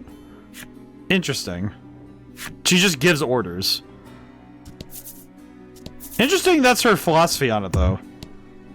That it's not a there's no, like, secret to it, it's just hand out the order. Intriguing. I do find the characters of Ale and Lugol to be interesting. Ah. a massive monster wreathed in flames rises from the lake. It's shrouded in such heat and fury that you can scarcely turn your eyes to it. I feel like that's what it would feel like being next to, like just being next to 3 bonfires all at the same time. This is, in all likelihood, the Flame Primal. Your party readies their weapons and prepares for a fight. I don't know what it is, but I've been like having like a major issue with like burps for some reason. Yeah. Alrighty, here we go. Alright. Let's see how we do. Oh my god, they gave him the big card too. Oh god, he's huge. Dude, you look huge. Slay this beast. For the children. For the children, she says. Ow. For the children, I guess. Inflict poison if roll is 4 or greater. Actually, let's go for that. I think if we can land poison, that'd be nice. Yes. Okay. And we'll still have enough to do water damage. That's good. So we can still attack with water. Vomit water. Poliwhirl uses water gun. It was super effective. Nice. Alrighty. Alright, we just need to start swinging, though. Right now, I think our main goal is to deal as much damage as possible.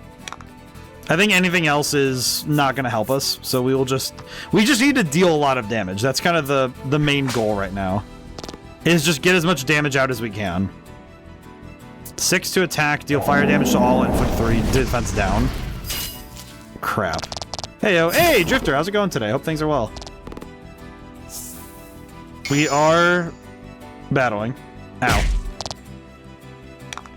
Been a hot minute. It has been a little while. You can't tell if it has something to do with the primal, but poison is slowly coursing through you. You must end. Just chilling at home? Very good. I'm on PTO today. Oh, very good, very good. Most excellent. Let's see. This guy's still poisoned. I could use Polka's turn to... Oops, no. Items. I could use this turn to... We have these Omnisalves. Might as well. We took a bunch of damage.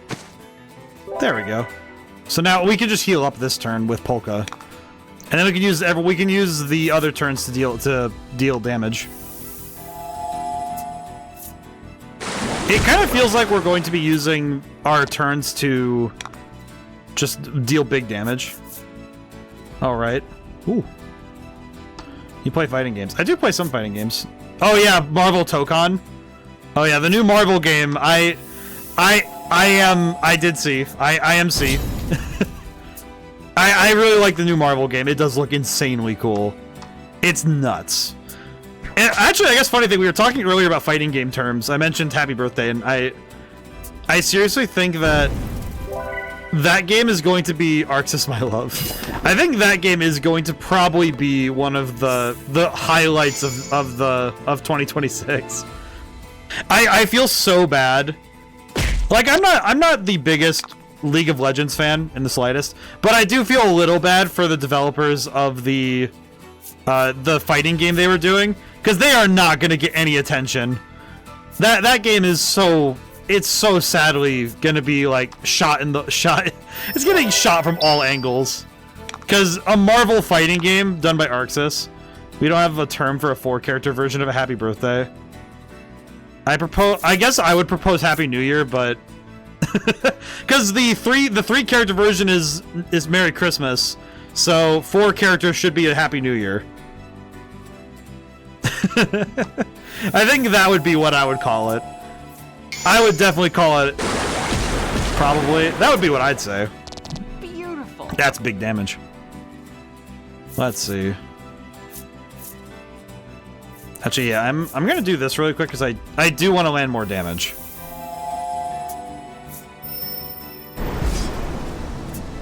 We just need to out DPS this guy. We'll just attack. There we go. That game does look sick. Marvel Tokon Fighting Spirit is just... It looks so freaking cool. Ow, my face. Alright, hold on, my boy. Also, that Gundam AF looking Iron Man. That's actually based on a comic book suit it's a suit he has in the comics. I forget which run it is. The name of the run always leaves my brain when I think about it. But there is actually a run in the comics where he has basically that suit. It looks insane. It's so good. He even gets a samurai sword in that one too. I won't specify that's a katana because I don't think it is. I think it's a different type of sword, but it's super rad. Okay, he's 1 HP. Really? You've managed to gain the advantage on your foe, but suddenly you feel as if suffocated and fall upon one knee. Your poisoned body is screaming, raging in protest. The flame primal clearly isn't going to let this chance pass it up, and it begins amassing power. Not good. Ally, watch out. Left. Barely thinking, you go left, attempting to dodge the primal's attack. But your foot catches on something, and you trip. Oh no! You're talking about his Iron Shogun suit. I don't remember, because I know that it looks similar to the one in Tokon though. You shut your eyes, believing this might be the end of you. Now, I don't think it is, but the pain you brace yourself for doesn't come. You wonder what's happened, and open your eyes to see.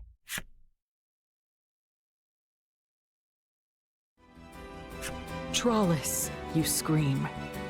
She turns to you and gives a pained smile. Trollis took a shot for me? I protect everyone. The acrid smell of burning meat assaults your nostrils, and Trollis cries out in anguish. Still, she desperately musters her strength and pushes back the flame primal. Trollis has given you and your friends a chance. You stand, and together you and your comrades attack the primal with all your strength.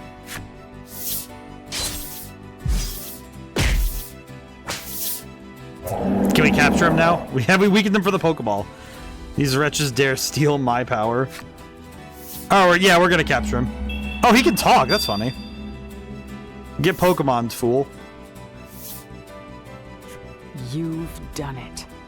You've beaten the Flame Primal and sealed it within a card. Yeah, we actually did Pokemon him. We did actually land the Pokemon tactic. Meow. Big experience.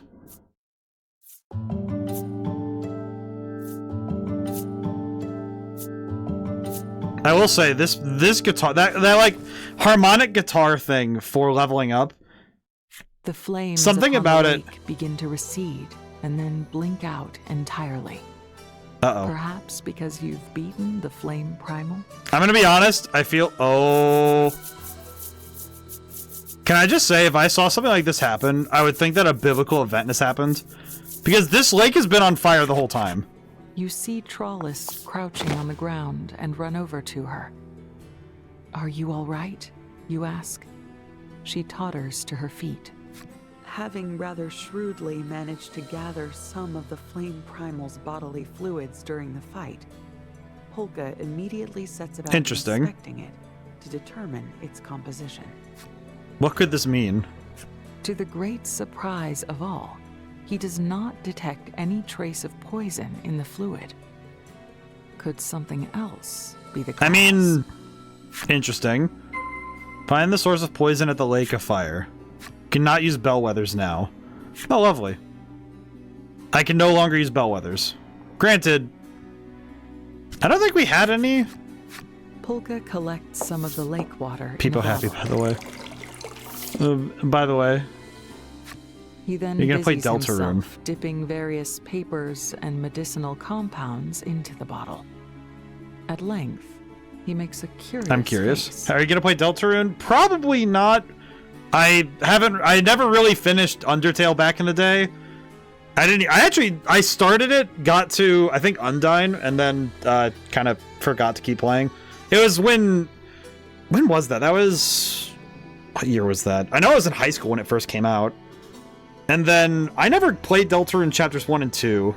It is a completely different story. Right, but I would want to play through everything to see Toby Fox's work at length.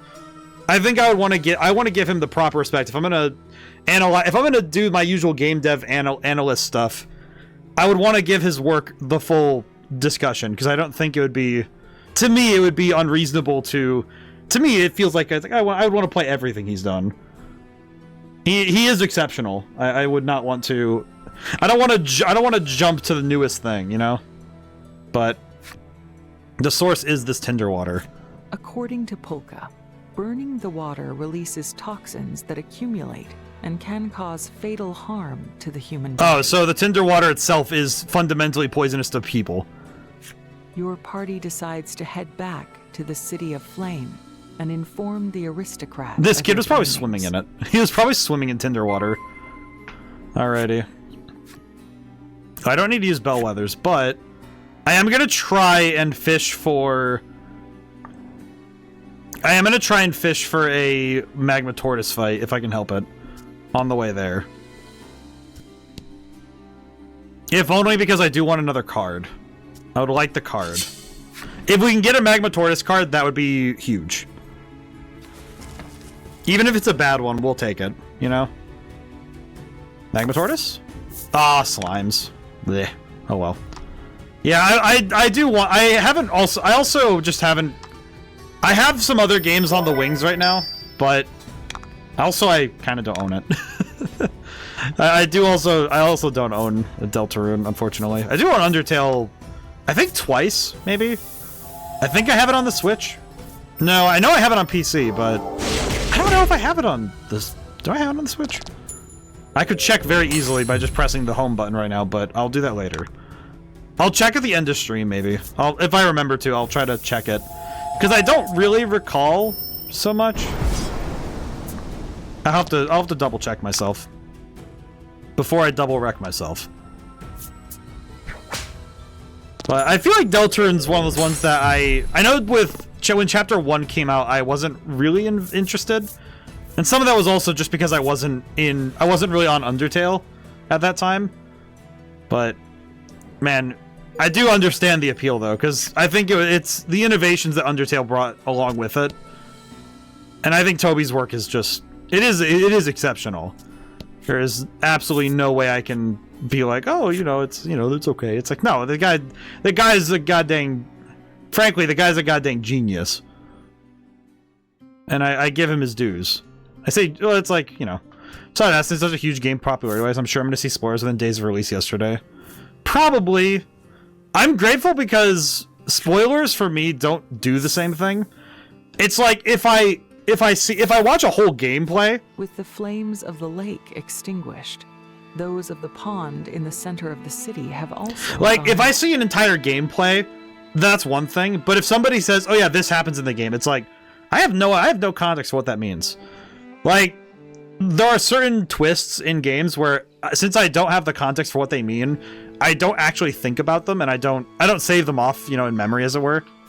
The people seem frantic to reignite the tinder water once and more. I don't really often find them to be intrusive to the gaming experience. I think it's only when somebody goes out of their way to explain everything about how a game happens that I kind of go, oh, maybe you shouldn't have done that. Alright, I'm pretty sure some of these people are no comeback flames. The passionate woman is screaming herself hoarse, coughing and sputtering as she points in shock at the pond where the fire has gone out. Alright, well, us taking the flame primal out of here seems to have ruined their way of life. So that's a shame. With a trembling hand, the knowledgeable old woman strikes a knife against stone, muttering, "This'll get it burning. I'm sure it will." Well, this kind of sucks, because I think we accidentally turned off their way of life. Oops. The lad is all smiles and mirth, claiming that if he were to invent a tool to start fires, he could make a killing. Despite his sunny attitude, though, he looks quite unwell. Well, that's great. Okay, really quick, though, I am going to change one thing. I do have some equipment I could change back to. Because we no longer need the fire stay ring. I'll swap back to the dark stay ring so we have our speed bonus back. Very good. Okay, cool. Yeah, well, and I think anything Toby Fox makes, or even has a hand in, will be big. I think people are going to show up for it regardless, so... Hello, sir. Polka's medicine succeeds in stabilizing the child's condition. However, he is quick to indicate that it is but a stopgap measure. Polka advises that, should they wish to prolong the life of the child, and of all those in the city, they must stop using the tinder water. The aristocrat shakes his head and says, "That we cannot do." And in response to this, you...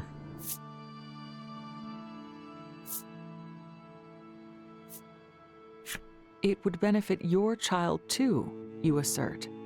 But he shakes his head again, unmoved. He explains that the tinder water is the basis of all life here in the city. The city would fall into decline if they were to stop using it, and most of the citizens would be set adrift, with no means of supporting themselves. I mean, it feels like this is a necessary thing, though. I am in charge of this city, and I cannot stop our use of tinder water, even if it costs the life of my child. Ask someone about a solution. Polka's voice is quiet. I cannot claim to understand how those who rule over others make their choices. I'm gonna be honest, that's actually a very that's a deep piece of wisdom. Ask someone about a solution. How about Trollis? Trollis scratches her chin. clearly racking her brain. She replies at last, "No, no." That's adorable. I feel like, though, yeah, it is... It's also the difference between ruling and leading, because this guy rules a city. He doesn't lead it. Clearly, it's all about the money for this guy. You ask the man if there is some way to resolve this impasse. He grimaces and makes a self-deprecating snort. Maybe if Nuterra existed, then all would be solved. You ask if Nuterra is some kind of place, and Polka That one I nods. could pretty easily guess that New Terra, like New Earth, literally, so... Polka explains, Nuterra is said to be a mysterious land abundant with all manner of resources. Kinda seems like a heaven thing, but... The aristocrat picks up the thread. Scholars claim it exists beyond the river to the northwest, but none who go there ever return. With that, the man gives you a large amount of food and sends you away from I'm the guessing manor. that's where we're going next. Lots of food. Alright, well, we can give some of the food to the kids, then. Hey, kids. I feel bad for the aristocrat in some ways, but in a lot of ways, I just feel like, really, dude? That's the hill you're gonna die on? You hand the food out to the orphans. How did you get this? The boy asks. You explain that you received it as a reward from the aristocrat. It's weird. I can hear just the slightest rumblings of people talking in the background, and it feels very weird. Because that's one thing I have found. It's very hard to make natural ambience of a town without words coming through. Like, you have to choose nonsense syllables that still sound like crowd words. I'm trying to remember, what was the word that most crowds are told to repeat when they're walking by in, like, a scene? Because I remember it's a very specific word. And I remember learning about it in middle school, and I thought it was the weirdest thing, because they used it... The most clear example you can hear it being used is in High School Musical. Because if you actually crank the volume of the background noises, you can actually pick up at least one instance of it. I forget what the word is, though. Hearing this, the boy blurts out, "I'm going to use the burning water to get rich too." The boy mentioned that his parents died due to illness. Likely they were stricken with the toxins from the Well, this tinder is just water, sad. just like the aristocrat's child. Yeah, I think that there are some games, though, I have to pick and choose. So, you know what? I'll just give this kid a... You try to express support for the boy's dream while conveying to him that the tinder water isn't good for him. Can't worry about your health tomorrow if you starve to death today. Oh, that's dark, dude. That's dark.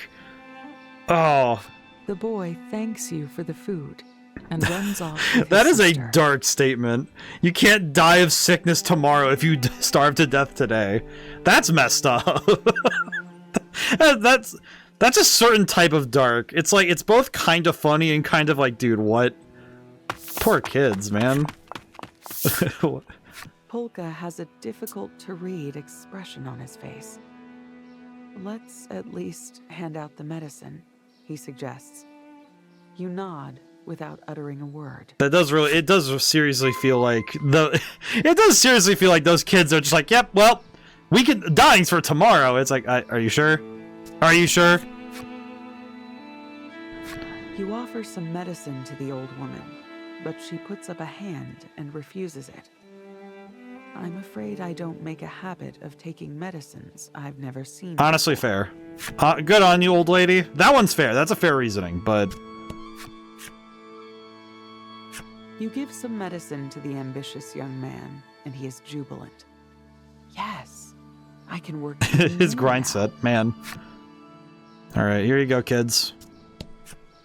"I'm gonna get rich and buy my sister all the yummy food she can eat," the boy Well, tells that's you. adorable. You offer medicine to the children, but their faces drop. "This won't fill our tummies," they say with considerable disappointment. Dang. They don't want the medicine because it's not food. Oh.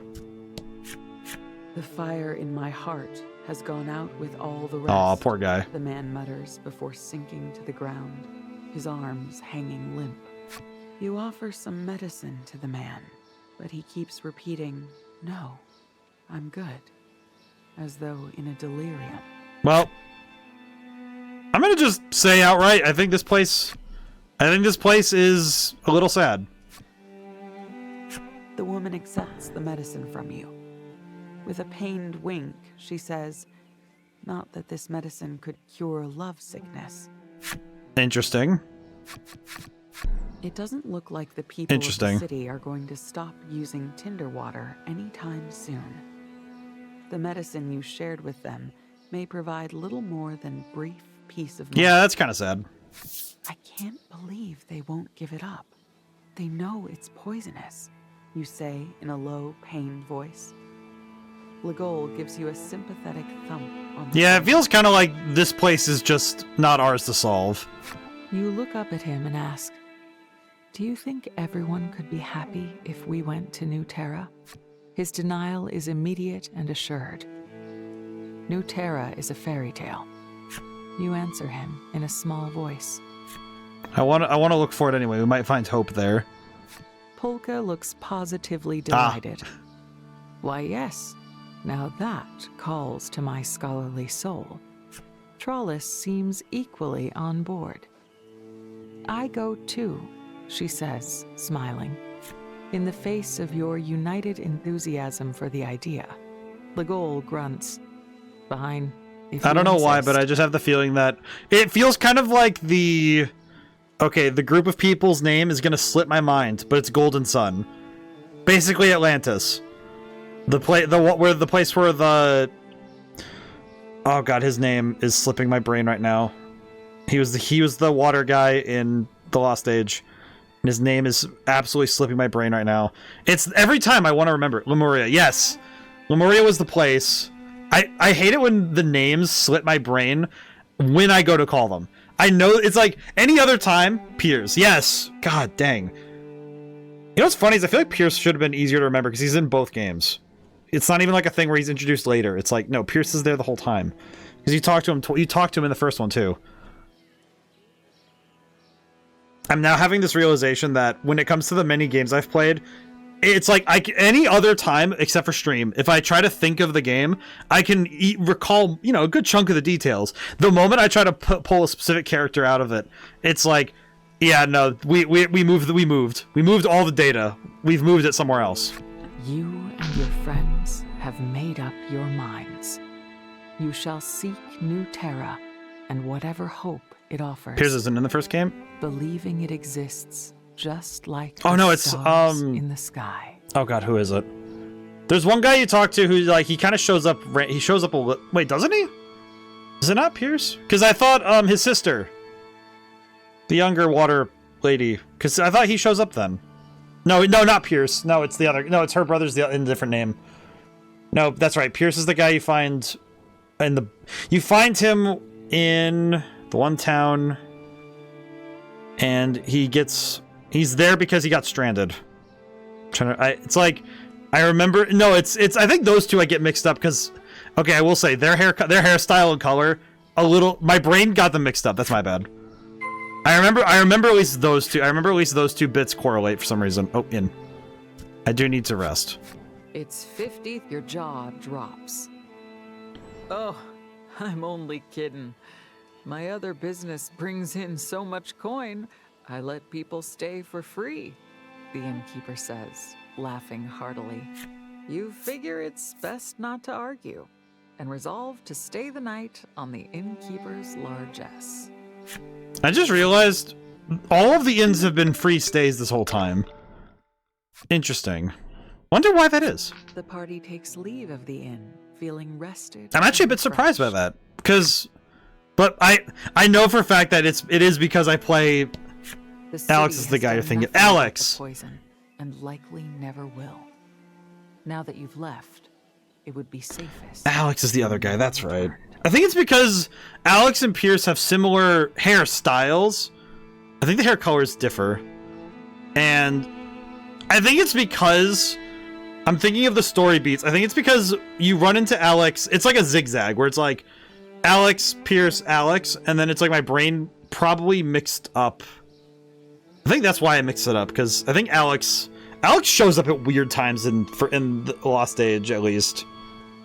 That's right. I remember. Yeah, because Alex, it's Alex. Stoy. Yeah, I think. But yeah, I'm thinking that New Terra is probably gonna be like Lemuria, where it's a lot sadder than it. It's a lot sadder when you get there. Are you ready to go out? Yes, I'm good. I feel like this is what happens though when I play a lot. Playing a lot of larger games is that my brain stores as much as it can, and I know that some information doesn't get stored properly.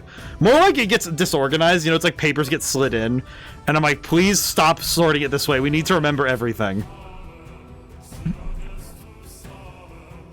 Okay, real talk though, I'm curious where this game's going to go, because right now we have two of the three primals, and we have a goal to find New Terra, and I think this game feels a little less, how do I put it? It feels a little less direct with its true direction, if that makes sense.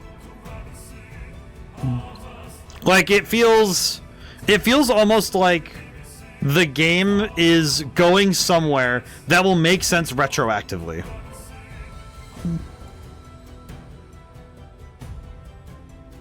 Okay, yeah, Ice Primal. So the Ice Primal is next, and then there's, if I'm following this game's logic, I'm guessing there's going to be a fourth Primal that is specific to New Terra. Like very specific, like a fourth secret one. Your group surveys the land beyond the river that the aristocrats spoke of.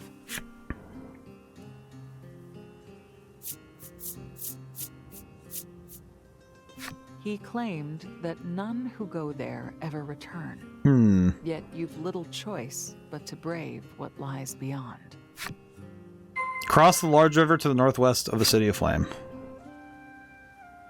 How do we cross this? Do we use a sand skiff, or do we... A great river of tinder water stretches out before you. While the liquid no longer burns, it would still be dangerous to attempt. Can any of you swim? You start to hesitate, thinking that there is no crossing, when Polka shouts, "Dun-na-na-na! Dun-na-na-na! Dun-na-na-na!" He is carrying an iron board, apparently having brought it back from the Lake of Fire. Just as before, you and your allies decide to build a bridge across the river. Is this our method for everything? Is just we build bridges? I feel like we've done more manual labor in this game than any other game. Box. Soothstone. Oh, that's not too... Well... Wow, I haven't seen a Soothstone in ages. Oh. Your group crosses the river, and as you celebrate, you take notice of the tough, rock-studded expanse of land stretching before you. Your sand skiff was made for moving over the sands, so it'll be difficult to go any farther aboard it. Part of the sand skiff.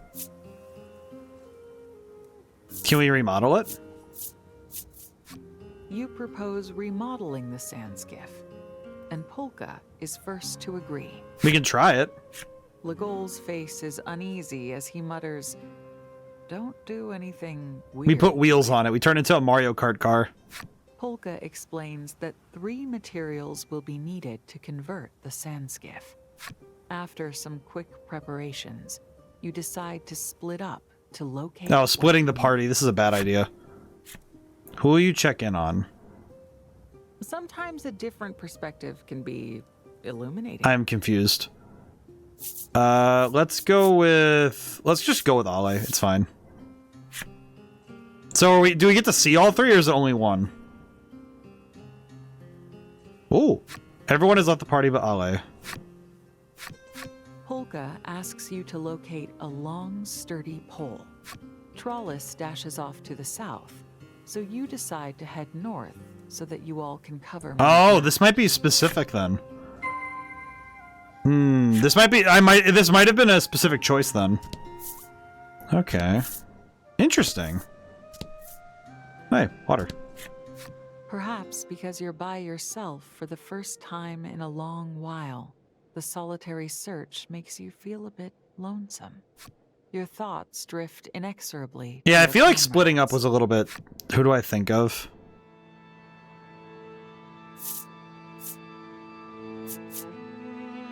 Probably Legol.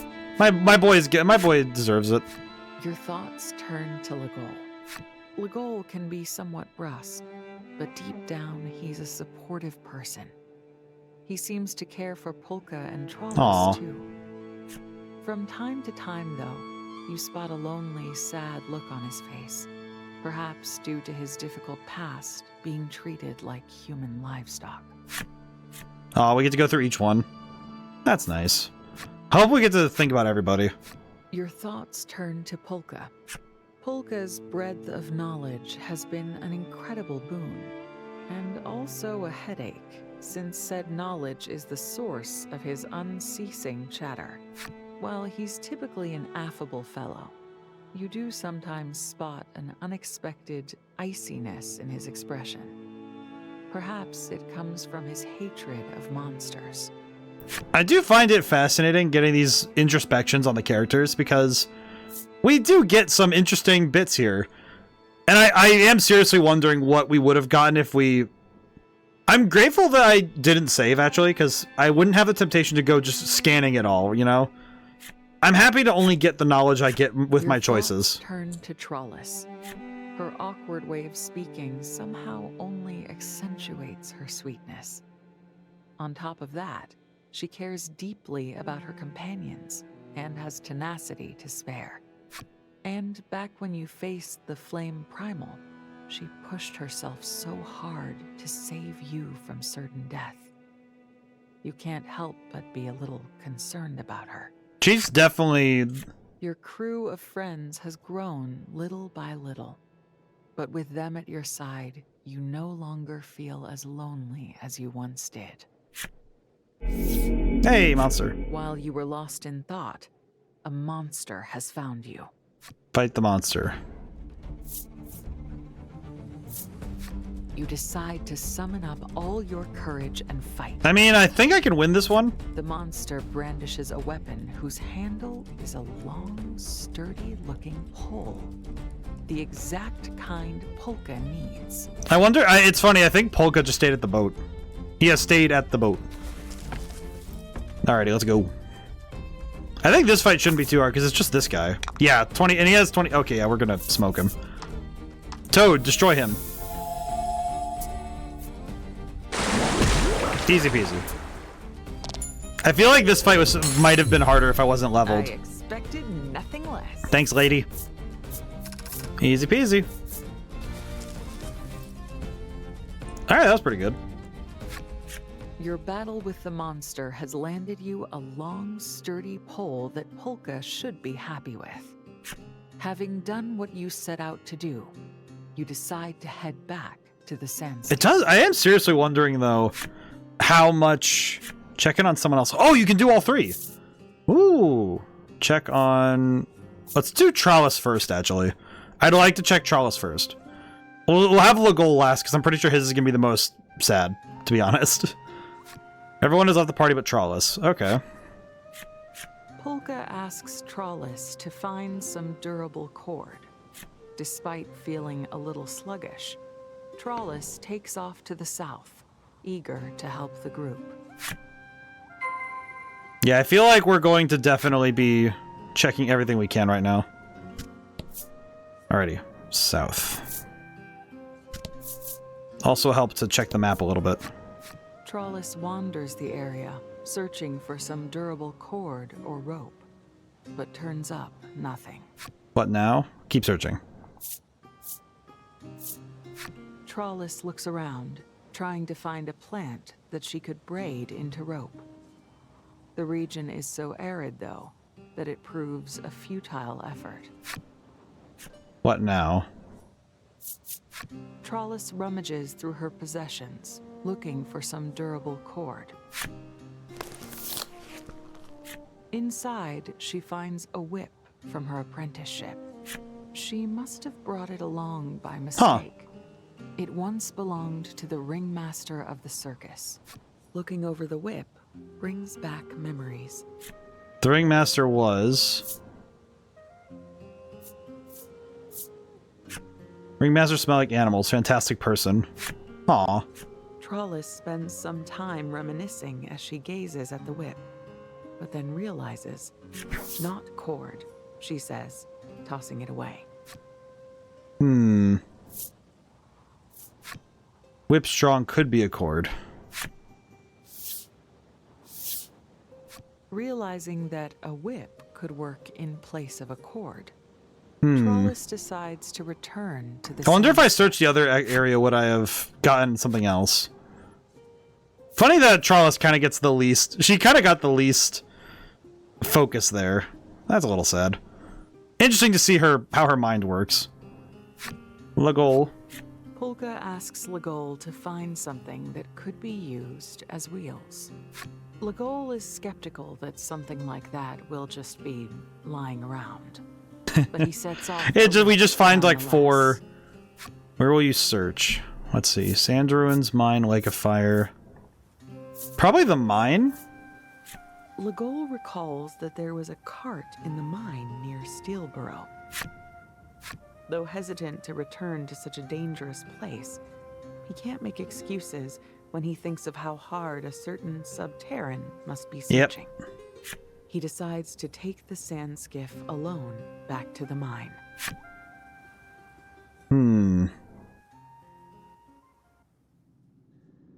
Whoa.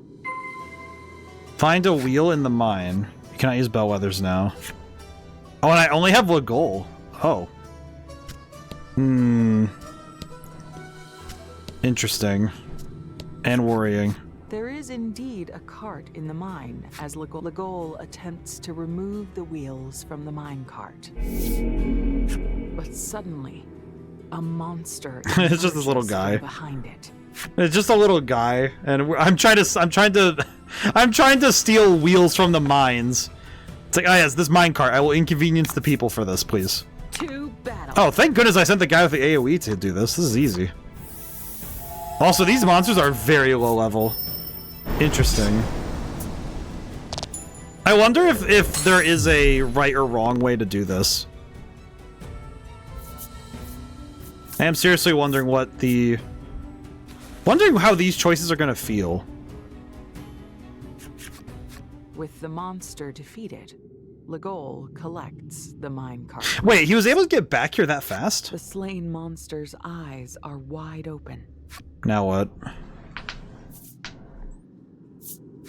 Legol gently closes the monster's eyes. Huh. Sorry. Having done what he set out to do, Legol decides to head back to the sand skiff. Interesting. Very weird that he has the choice to be sympathetic in that way. I don't know, something about that is odd to me. You know, like, interesting. With what Polka requested in hand, you beat feet to meet back up with the I'm sorry, others. you what? I understand that it's probably a turn of phrase, so why is the phrase beat feet a term for running? That... Okay. I could have said hurry back. I don't know, beat feet. That one feels a bit weird. I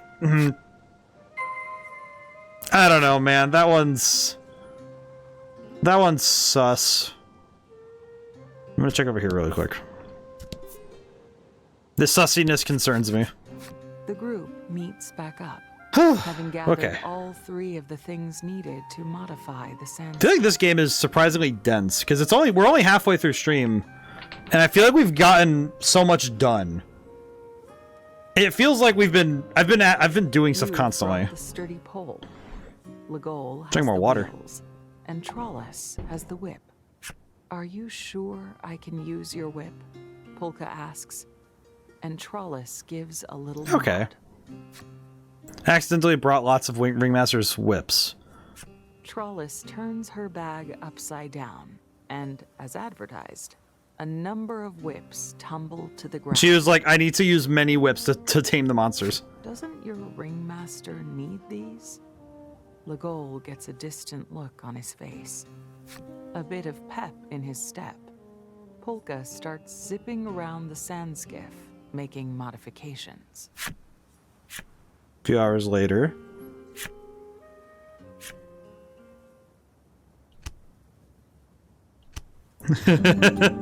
we now have the Mustang. How did we get this? Modifications to the sand skiff are finished. The vehicle should be able to pass through the rocky wasteland without issue. Okay, can I just say, why are the wheels in the back that huge? How are they this large? How did we do that? But suddenly, Trollis Oh collapses. no, Trollis. Polka hurries over to examine her. It looks like a chariot, yeah. Somehow, she's suffering the effects of tinderwater Aw. poison. She looks as though she's in a lot of pain. You hold Trollis close, but can do little else. This does turn your thoughts back to the events at the Lake of Fire. The battle with the flame primal flashes through your mind. Aw. Trollis.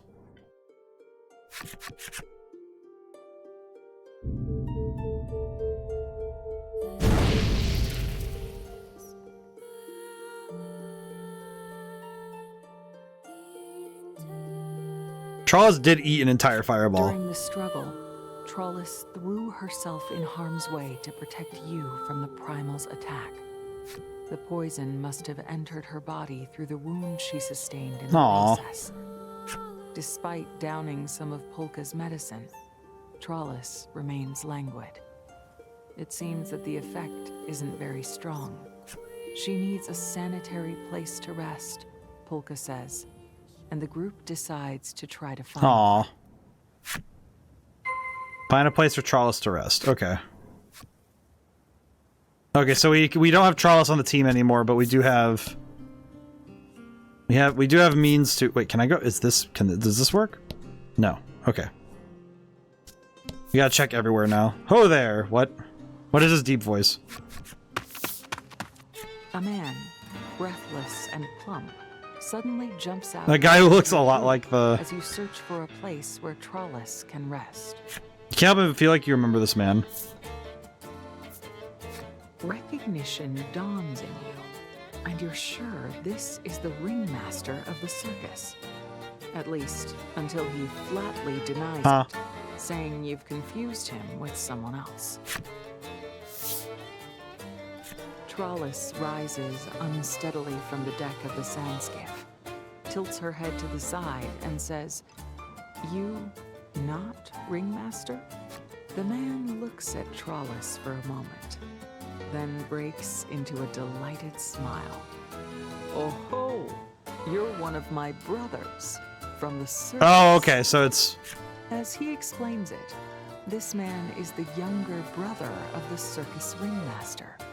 He works as a merchant who travels the world buying and selling all manner of rare art. I feel like she talks too quietly for this music to be even this loud. And to that end, he wastes not a moment in trying to strike up some business. Perhaps a gander at my wares, then. Decide to... might as well. You briefly explain Trollis's condition and ask the man if he knows of a good place to rest. Music's nice, though. "Why didn't you say so sooner? I've got some good info on that front," he replies with a wink. The merchant shares that he has heard of a village to the west, wherein resides a brilliant apothecary. He's said to be a rather crabby fellow, but with any luck, you can get some medicine from him. And on top of that, find a place to rest. 2 birds with 1 stone. You say a few words of thanks and quickly head off to the west in search of the village. I will say it also... The man calls after you. "I'll be here with my compatriots for a while. so do pop by later. I will say that it does feel bad that Trollos joined the party, got to do a singular dungeon, and then got sidelined by the game. So I worry we're gonna get another instance like Shauna, where here's this character we get. Oh, they get sidelined. Oh, they don't level up with us. Oops. And then they don't really get to be that helpful later, because that would feel kind of bad. I feel like that's something that can really. You're quite surprised to see an open-air stall set What? up here. Give the stall a closer look. You poke your head into the stall just as the merchant within whips around to Oh, jeez. Yeah. Everything's on sale, she says, and casually mentions that her father might punish her for any unsold stock. Interesting choices. Her hair is a similar style to one of the other. Oh, his sale. Let's see. What do we need? We can have more. We have room for items, but let me look. Bill of Good Fortune. I could buy one of those. We don't really need a lot of items. It's just kind of... if we can get a few things, that would be nice. What do the bombs do? Deal 5 damage to target. Oh, that's not great. Invigorant and Protectorant.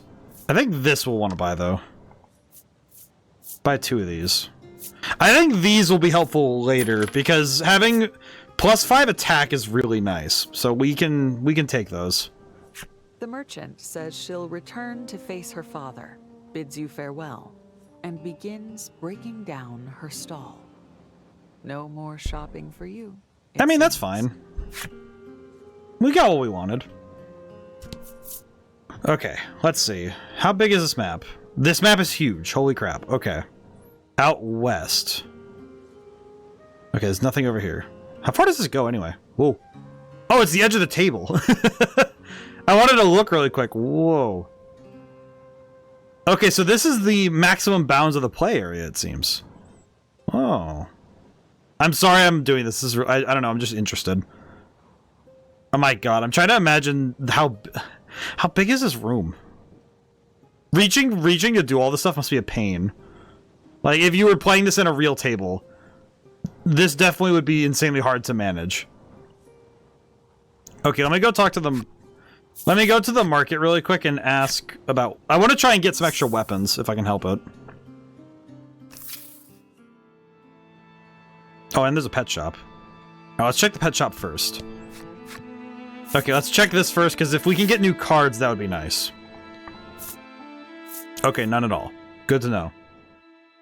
Seems like the pet shop is just a set of standard cards that you'll probably have in every playthrough.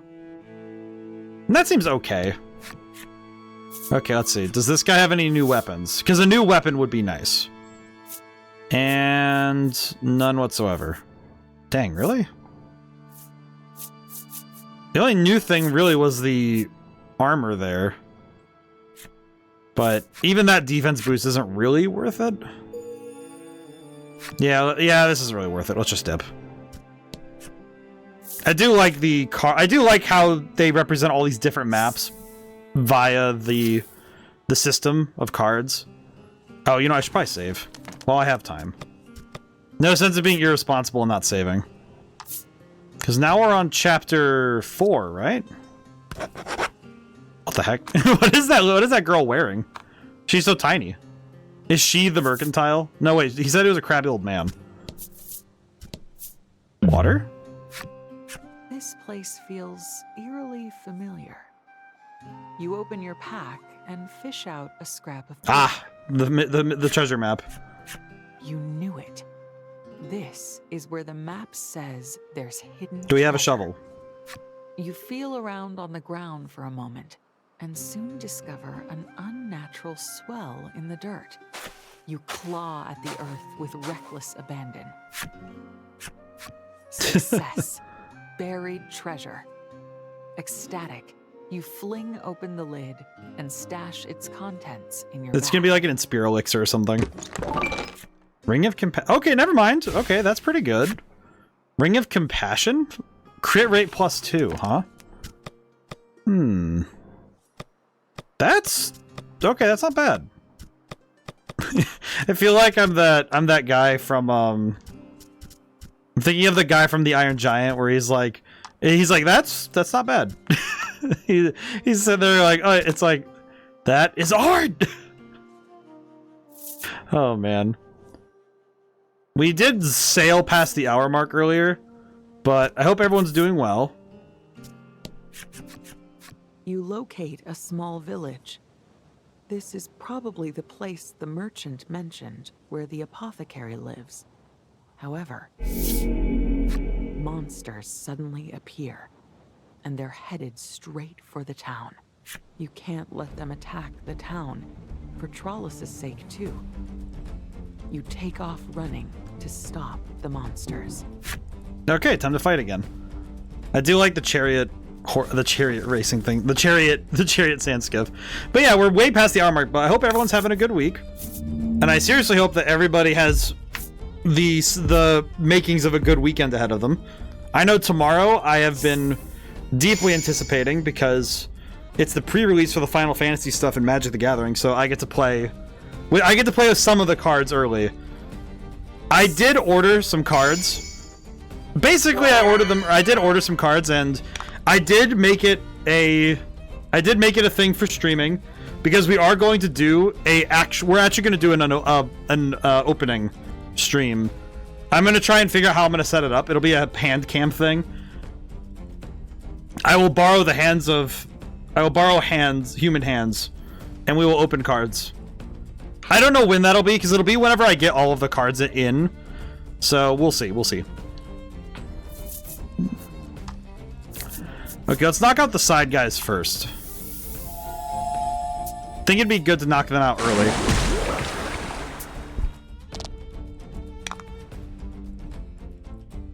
There we go. Okay. Whew.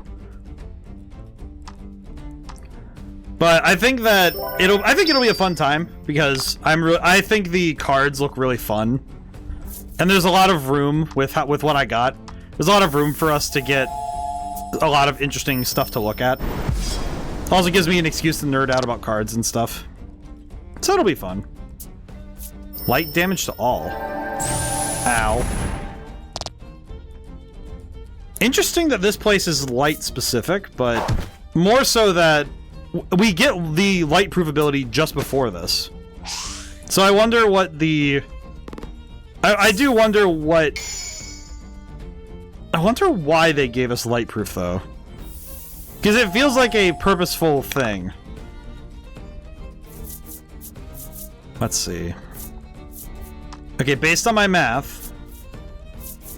Okay, so he was at 25, so he took about 9. I think I want to hit this one, and then if we use the air attack again, it'll knock out 2 with 2 at one time. Never mind. Okay, we should get a knockout anyway. Nice. Okay, so that knocks another one out of the fight. Actually, if we do this, then we'll have enough to use the Steel Primal. So we should be able to land a huge hit on all of them. Theoretically. Now, of course, it does depend on how much we roll. Oh, that's not too bad.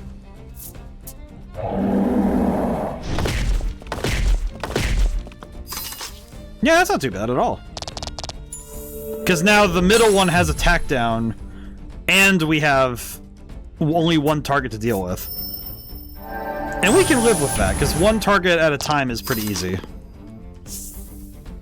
Decrease bolt damage dealt to all allies and enemies. Who can do... I know there's a... I think it's a card that does bolt damage, but I don't really remember... Don't remember anything else doing bolt damage.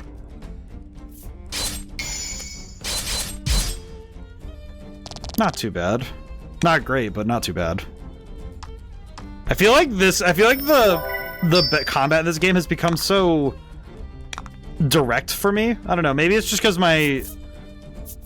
it might well be because my understanding of RPGs has kind of reached a point with that I'm not really worrying in a way. Like this game, like the fights in this game have some pretty understandable limits. And I think it is also that because that we have basically over-prepped, in my opinion. I think the amount of stuff we have available to us is a little bit too strong, maybe? It certainly seems like even just having a pretty decent grasp on the mechanics has given us the means to victory here. Because it definitely feels like we are kind of going crazy with this one. This fight does feel a little bit like we kind of dismantled it. I don't know what it is. I have to keep muting my microphone because I keep feeling like... It's like, maybe it's... I don't know. Maybe it's how I'm breathing or something, but I keep having, like, burps. I'm like, bleh. Don't know why. I am not sure what's causing my body such discomfort. It's not even discomfort. Unbeknownst to any, you manage to avert the danger. Now Trollis needs help. Hurry into the village. All right, let's take our best girl to enter to the village. All right, let's go see. All right, who is the guy? Who is the apothecary then? Whoa. You and Legol enter the village, leaving Polka caring for Trollis on the sand skiff. Polka's left the party.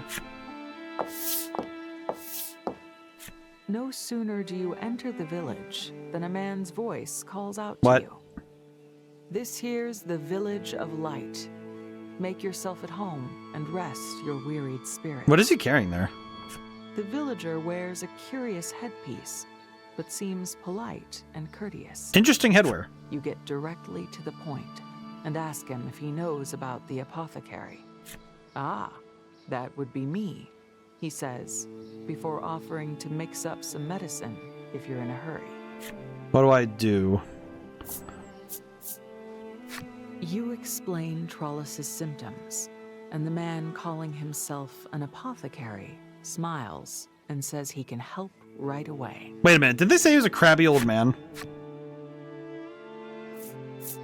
Afraid of the answer, you ask what it will cost.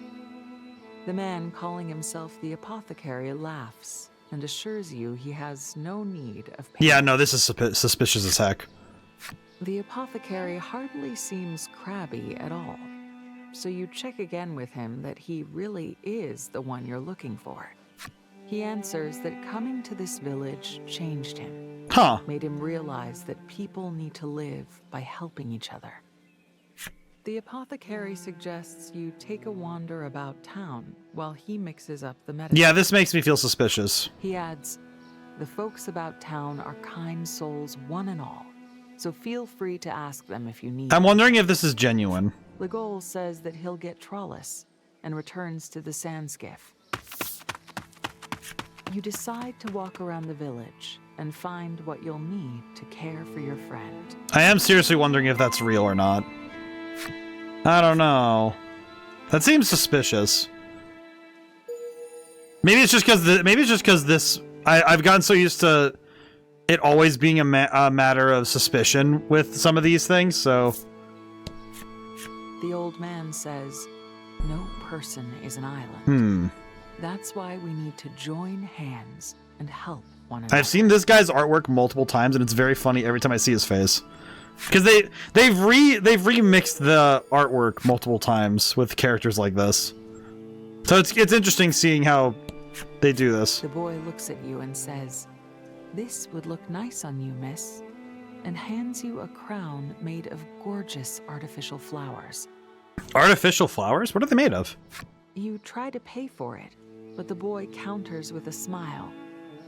"I gave it to you because I wanted to." This. That was nice. Oh. She's just like, oh, that's nice. Have a little crown of flowers. That's adorable. She beat me to the punch of saying, oh, that's nice. Kind of reminds me of the dead meat bit where it's like, oh, that's nice. After hearing your tale, the woman hands you her food. Make sure you all eat up and get all your nutrients. And if there isn't enough, you just let me know and I'll make more. Ha ha.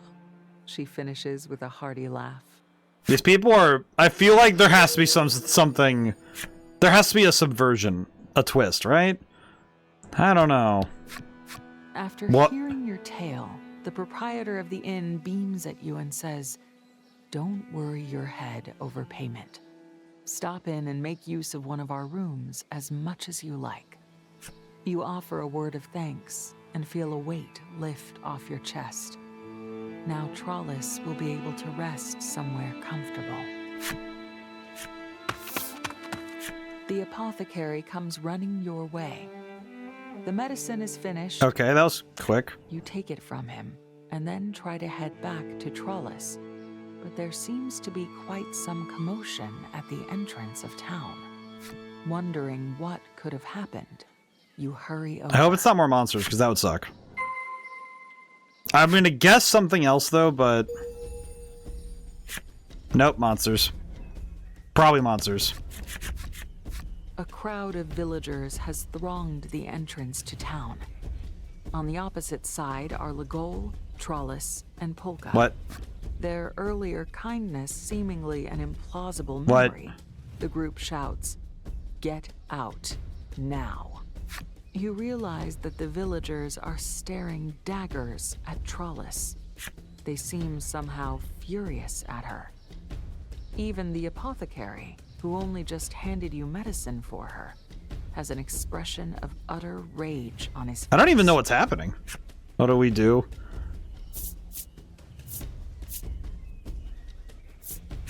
You attempt to intervene and protect Trollis, but the villagers continue to bellow their anger. What are they angry about?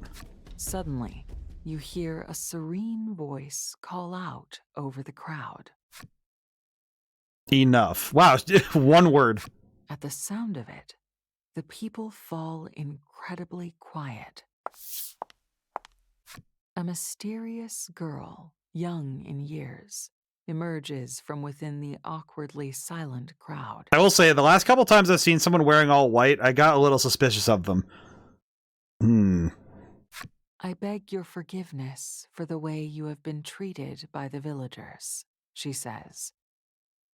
If you require a place for your sick friend to rest, please come to the Shrine of Light, she finishes, before leading the way. Whee! Alright, we're just going to the shrine. Oh, it's near what? Wait, is it near a lake? Is it near a proper lake? Huh. That's actual water. I don't know why, but I got really nervous for a second there, but no, we're good. Whew. Hope everyone's doing well. Today's been a good one. As soon as you arrive at the shrine in which the girl lives, you put Trollis in a bed to rest.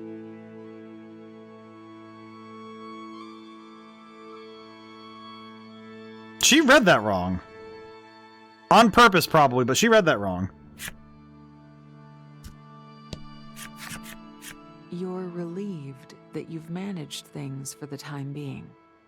When you speak with the girl, she says, "I've been waiting for you all." You're a Subterran, right? You haven't told the girl anything, so how is it she knows that? I know more than that. She goes on to describe much about your group. I think that sigil on the front of her outfit is familiar, though. The monster attack on your village. Legol's cruel treatment. What happened to Polka's parents? "What's your deal?" Legol says, unnerved. The girl answers, "The power of prophecy."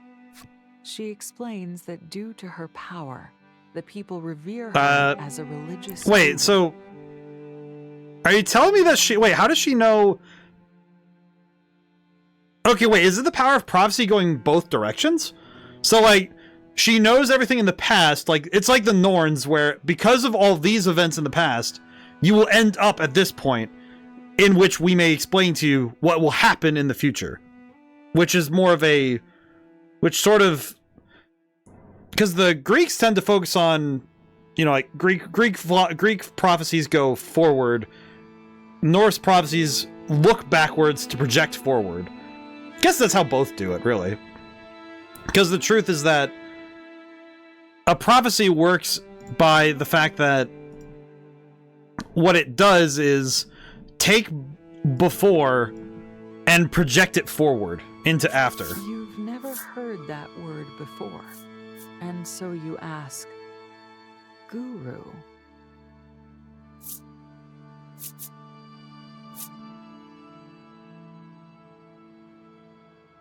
You ask if a guru is some kind of teacher, and Legol nods.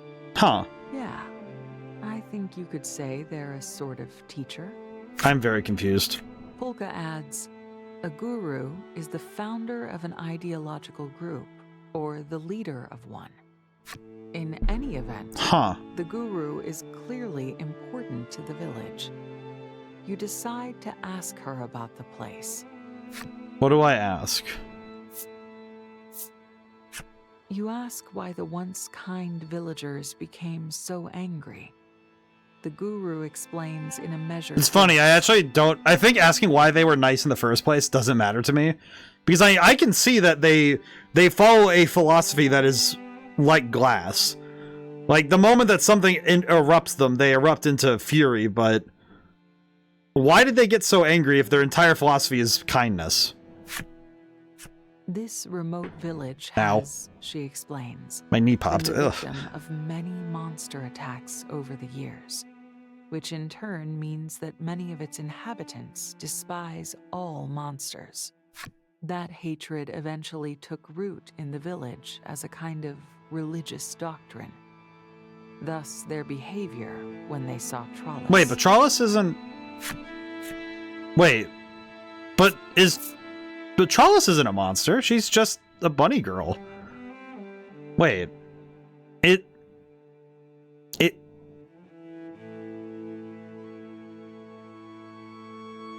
is Trollis technically a monster? That kind of toes the line a little bit. That's weird. You ask why the villagers were so kind at first. The guru explains in a measured voice. The village, she explains, adheres to a doctrine called the Light Faith. Wow, they really make their motif light, huh? I'm just thinking about it now. So their motif is light, their clothes white, and their religion light faith. They're basically moths. Huh. That's funny. They're basically moths. So when something, when they're in the dark, they always go seeking light. Interesting. She goes on to explain that the foundational principle of the Light Faith is to be kind to people. Thus, the villagers treated you with great kindness. And so there have been two absolute doctrines in this village. Be kind to people and kill monsters. She gazes at the room where Trollis is sleeping and asks, "Your friend is a monster, yes?" No. You hesitate to reply, having vaguely suspected what Trollis actually is. The guru amends her words. "Forgive me. Perhaps that expression wasn't quite appropriate, since she is also human." She is half human and half monster. What are your thoughts on that? She asks. Okay. I am really perturbed by the notion, but now I'm also wondering, alright, so how does this happen in nature? Is she a monster to be hated or a friend to be treasured? What is Trollis to you? It's true that monster blood may flow in Trollis's veins. Monsters, things to be hated. But as you've traveled together... That would also explain why she's not good at taming monsters, because she can't tame, in a way, her brethren. It also explains some of her features, like her abundance of strength and her weird endurance. Seeing you falter, the guru offers another apology. The villagers were discourteous to your friend, and for that, I am sorry. Many of them lost family to monster attacks and are seized with hatred. I ask you to forgive them, she continues, her voice tinged. I will say, every time I see a character with yellow eyes, I do still get mildly nervous. I think it may be just Persona and like Atlas games in general. If I see someone with yellow eyes, I immediately recognize that they are a threat. Whether a threat to me or a threat to others. But yellow eyes tells me divinity, which worries me. How do I respond? 2 different flavors of ellipses I see. Do you want vanilla ellipses or chocolate ellipses? It's left or right. Right. It didn't really matter now, does it? Ah, right. Your group wishes to go to New Terra, yes? She says, breaking the silence. Oh, good heavens. Yes. Stunning that your powers could even tell you that, says Polka in a low voice, and the guru nods serenely. She explains that there is a stone tablet in the ruins of a religious edifice to the northeast of town. What? Said tablet has the way to New Terra recorded on it. However, you should know, monsters have nested in the ruins, she adds. There's information on New Terra to be had, though, so you decide to go anyway, despite the danger. Check on Trellis before setting out. Trellis! My friend! Trellis, me girl. Are you okay? Trollis is sleeping soundly. Quite relieved, you thank the woman watching over her. She seems annoyed, but when you inform her that you're headed to the ruins, she quickly turns her attitude around and bows her head. Please get rid of the monsters living there and get the stone tablet back. The ruins were evidently a sacred site for this village, one where marriages, funerals, prayers for bountiful harvests, and other important rites were carried out. And the tablet was used in those ceremonies. How do you reply to the woman? You accept the woman's request, explaining that you were planning from the start to retrieve the tablet.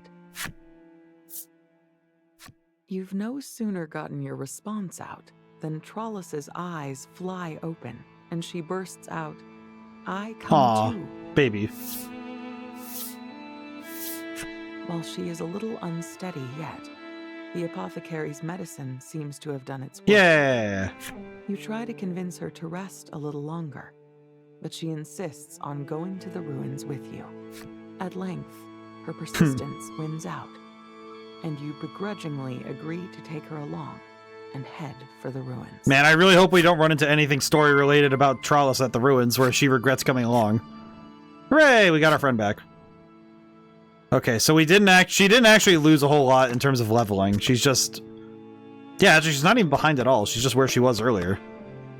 Okay, do we have any equipment we can give her that would help her out a little? No. Okay. Do we have any cards we can swap in and out? No. Alrighty. Oh wait, no. Maybe we do? Let me go double check our cards. I'll go check the cards just to be safe. Let's see. Ogre. Oh, that's right. We have the Flame Primal. Okay. Well, we can give Trollis the Flame Primal as revenge. She deserves to be able to use the power that kind of slapped her. Alrighty, so now she has the power. Very cool. Okay. I feel like this game is, in a way, cozy for me, because it's very simplified down mechanics. I feel like these are the kind of games that you spend a weekend playing through them, and I think you'd have just a lovely time. I think all in all, the game is rather nice to just get to play through. Alrighty. I will say, seeing actual water is very weird to me now. Polka looks through the telescope and yelps in surprise. You I gotta stretch my neck. And have a look yourself. What does he see? Monster. It's a monster. Fortunately, it hasn't noticed you yet. What will you do? You hand the telescope back to Polka, and step by careful step, creep toward the monster. So far, so Rat. good. You quietly ready your weapon and spring at the monster for an attack from behind. Alas, the monster senses your presence and whips around, ready to fight. We have a rat. It's an event for fighting rat. Oh, at least we have an advantage in that we're not really in danger with this fight. All right, water gun, destroy the rat. Rat destroyed. And just run up, destroy a rat, leave. No, nothing else. Truly, the work of a powerful mind. Oh man. Your surprise attack failed, but you also rid the world of another monster. That'll do. You return to the path and keep walking. Path? There's not really any pathways here. It's just kind of open space. Open skies, as we say. I do like that this game feels... This game in particular feels very contemplative. Ominous clouds swirl above you, darkening the sky. A peal of thunder follows a brief flash of lightning. This is bad. Roll to see how much damage you take. A 4 or greater might even get you out unharmed. Well. Ow. We just take damage. Everyone leaps out of the sand skiff and lies flat on the ground in a frenzied attempt to avoid being struck. The flash and crash assault your eyes and ears simultaneously. Lightning carves out a hunk from the face of nearby rock, sending pieces hurtling through the air. They bounce directly off the prone trellis. Oh. That looked like it hurt. Why do they have to hit Trollis? The dark clouds dissipate, releasing you from worrying where the next bolt will land. Trollis didn't make it out unscathed. Why is the universe bullying Trollis? She does not need more damage. She just recovered from sickness. We don't need this. Game, you don't need to punish this girl. Stop hurting her. You don't need this. You don't need to keep hurting my friend. Why? It's just consistently bullying Trollis, man. Universe does not need to be this cruel. There are a lot... Withered foliage dots the wasteland. Your eyes, keen with hunger, spy something that looks like the leaves and vines of a potato. Singular potato. You're so starved you don't care if they're rotten. You grab hold of the vines and get ready to pull.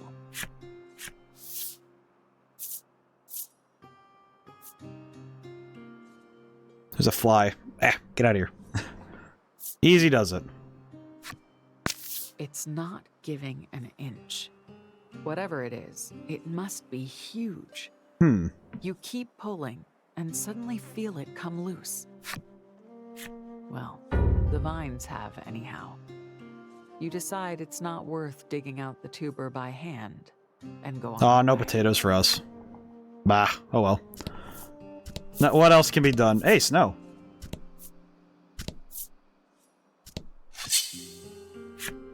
One thing I am surprised by is the sheer number of events that the overworld gives. It may be because these maps are a little bit more dense than the other ones. Oh, you know what we could do actually? We probably should. On one of the turns, we'll use the card to get us a treasure chest. Because we should see if we can get the Fire Lady as a monster card. Let's see, so items. We have a lot of items anyway, so we should probably use some of these up as we can. We'll use the Bill of Godly Fortune, sure. Might as well just guarantee it. No reason not to. We lose nothing for using up the resources anyway.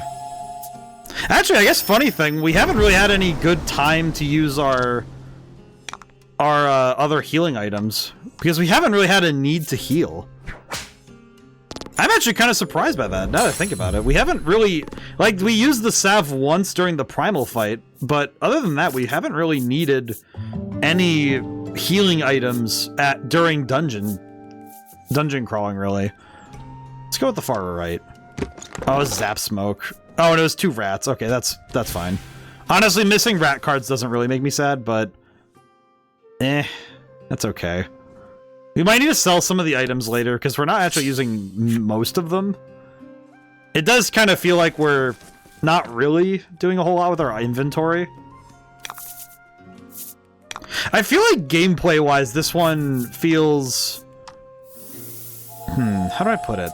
It's like... It certainly feels a little less... Oh, it feels less like a... How do I put it? It's like, I'm not really getting the same feeling of... from combat in this game that the other two did. This one definitely feels more like it's focusing on the narrative. Almost at the expense of combat, because combat has been almost an afterthought. Because even the primals have been mostly just just using kind of basic tactics to go through. And here's the thing, I do love these games, but I do think that this is an interesting... It's an interesting place to sit. Like, for me. You know, it feels kind of like... Okay, why does this game have less going on combat-wise at this point, you know? So I do seriously wonder what is the deal, right? I don't think it's necessarily... I don't think it's bad. Let's see, another monster? Another rat. Just attack it, I guess. You toss the telescope aside and sprint toward it. Might as well just try to attack it.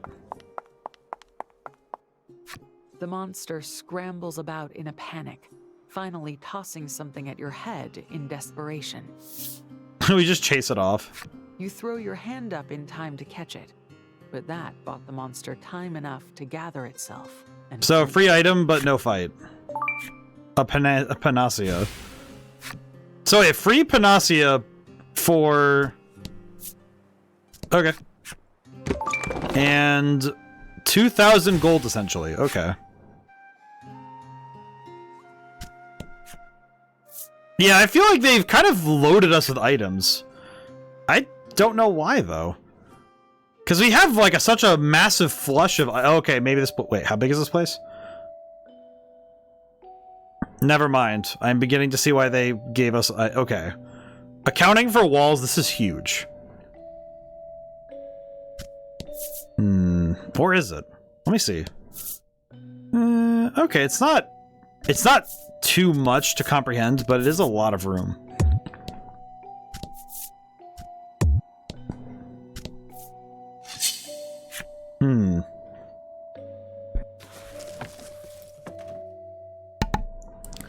I'm seriously wondering what the... Battle time. Oh, these are the monsters from earlier. Okay, so... These monsters are coming down from the tower to come and mess with the village. Okay. A bit of a problem. This place definitely gives me a bit of that creepy feeling, though, huh?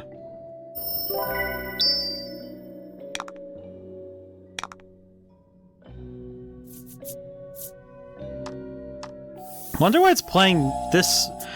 This style of music feels so strange at this point, you know?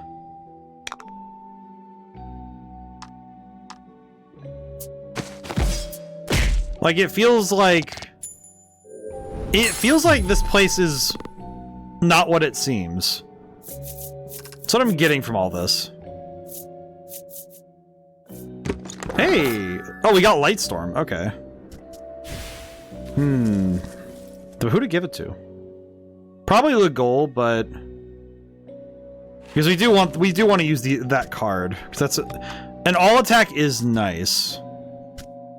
Actually, wait, these guys are probably resistant to light. Because they use light, so they're probably resistant to it, so we don't need to use it yet.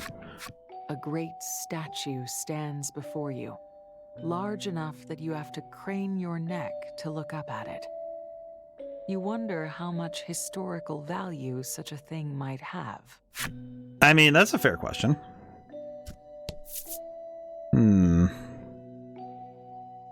I guess we could just do a form of the right-hand rule, doing left-hand rule instead. Just take a quick gander. Thankfully, we can jump around the map, so if we want to search a bit more, we can go ahead. We can search more as we go through. I feel like this game, the main place your time is spent is methodically searching things. You know, like I think you'll probably spend more time searching down each dungeon more than you will anything else.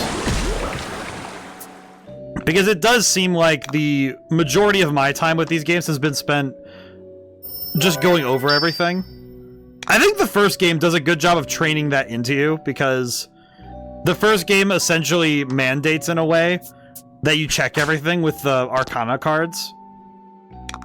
That's actually something I just realized. That's something they don't really do in any of the other games. Because there's some stuff you can check over for different, different pieces of the game. There's some completionist stuff for finding everything, but there's nothing quite like the Arcana cards in the first game that require you to search the world for the best endings possible. And that, I don't know. I know at the time I think I said something like it was a little frustrating, because it was a little bit of a frustration at the time. But I do wonder if that's a correct assessment. Because it feels like there is something a bit missing in all of this searching. Because we do a lot of searching in this game. Like, we search these maps up, down, left, right, and it does feel like we end up with a lot of resources and little else, almost. And that's curious, Ow. Okay, I'll try and hit this one and see if we can't deal a lot of damage. That wasn't too bad.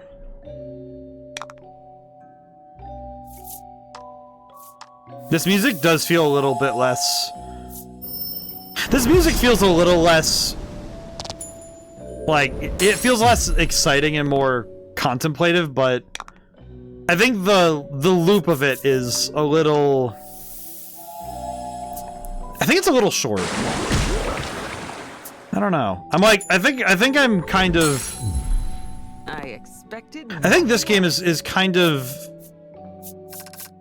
I don't want to say it's losing me, but it's definitely set up some interesting precedent with its whole thing. But I'm wondering where's the road leading, where does this all go? Okay, that's the stairs up, so I don't need to be here yet. Wait, that's the stairs up, and there's all this other space? What the heck? What the heck is the rest of this place? No, brother. I definitely think this game has been the easiest to over-prepare. Because it definitely feels like battles in this game are the easiest to kind of overdo it on the prep work.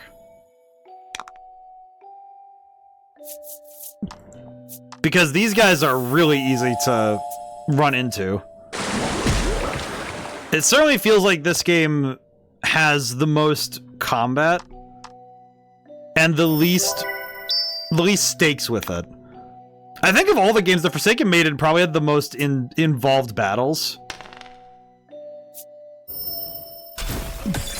Because the Forsaken Maiden definitely had the most, story relevant, and the battles were very driven. It's like you always had to be present for the fights in that game. Whereas I feel like with this game, I think I'm going through the motions a little bit with the battles here. It certainly feels like I have the least to worry about in battles in this game. Which is curious, I find. Skeleton 2 times damage. I don't really know what that means. But... because this game definitely feels like I can over-prepare very easily for battles. Okay, so maybe it's just symmetrical?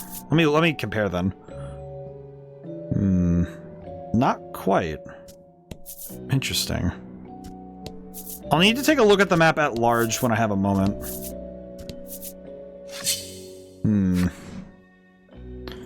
Yeah, I think this game feels... I'm feeling it more and more that it's like the number of fights we have versus their difficulty feels... And I think it might have been helped a little bit by maybe including... I would almost say increasing the health pool of enemies by just like 2 or 3 points each. Even just that little adjustment to give them a little bit more time. It would make some of this combat a little bit... Actually, no, maybe not even the... Maybe not even their HP, but just maybe their defense going up by 1. Like, just a +1 to defense. That might do it. Because it does feel like the fights are over a little early, in a way. Certainly feels like we have... Certainly feels like the fights kind of cut out too early. Like, even the primals have felt a little bit less... They feel a little less important, almost. Let's see. This place is built very strangely. Alright, let me compare. Is it the same? It's not quite the same, which is very weird to me. Why is this place asymmetrical? The enemy encounter rate here, too, is a little high. Because we've already done 4 fights. Oh, that's just straight up the boss from the first area.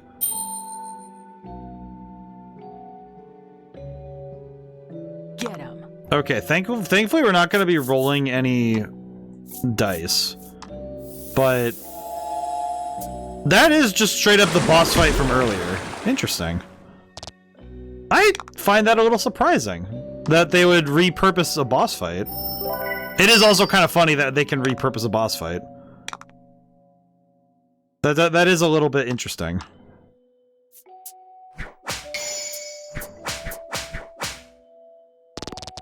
Okay, now I think the wind attack from the Dryad will finish it. Yeah, this feels... I'm actually a little surprised. I don't know. It just... I definitely think this one... I think the arc has shifted a lot. And I think the emotional through line is a bit... And I'm wondering if retroactively things will become more aware for me. You know, like, I'm wondering if the revelations the story has to offer are going to, in a way, fix what the problem is, you know? Like, that the problem that I'm having right now of this uncertainty, I am pretty sure, I'm kind of confident the game will find its way. But I am really curious now what this is going to lead to.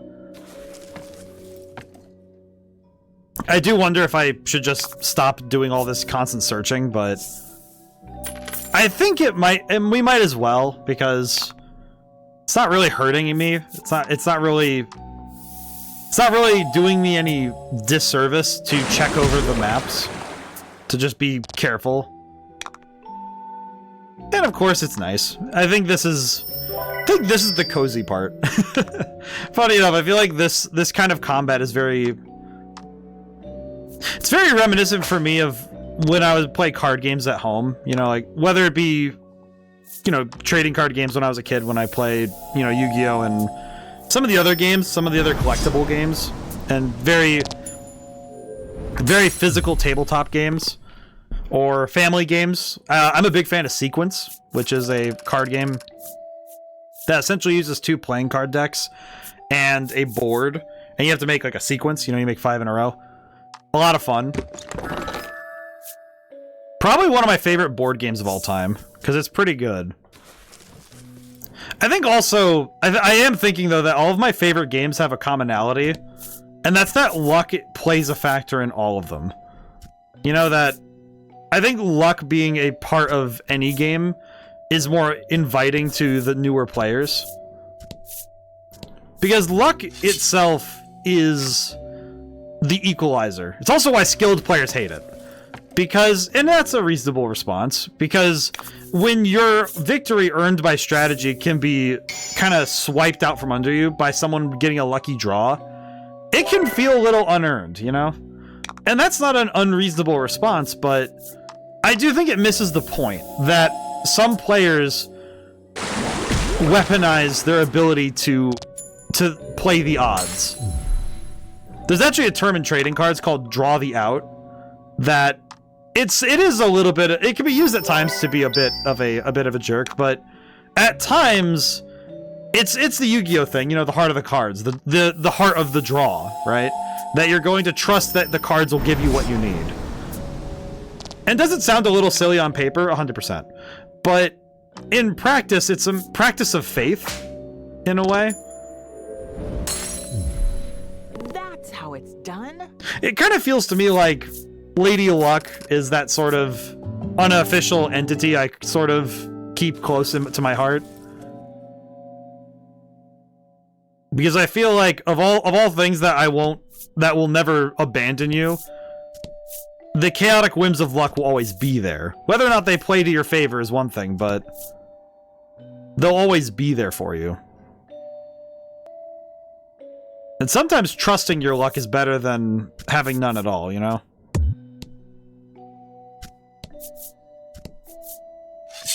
Sometimes and I think that's a practice of faith, not in a higher power, which some people can have. I think that's reasonable.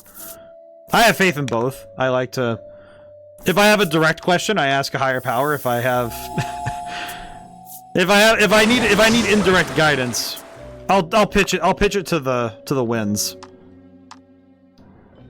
I don't think it's really a religious talk, is it? It's more of a philosophical thing. So I think it really it plays more on philosophy, on personal philosophy, to look at life and say, okay, how do I internalize and rationalize the things that happen? I think it's really hard to say that everything is strictly a chain of logic and nothing else, you know? I think even video game logic, you know, like the logic therein of here's the game and here's how it works. Because sometimes you just get lucky. You pull off something that shouldn't have happened, right? I mean, heck, we even saw it in Fuga multiple times, where sometimes you just pitch a Hail Mary and hope. Masterful victory. Because sometimes that is all you have, is just to try something. Yay, Charles leveled up. Honestly, her getting more defense is nice. She does deserve it.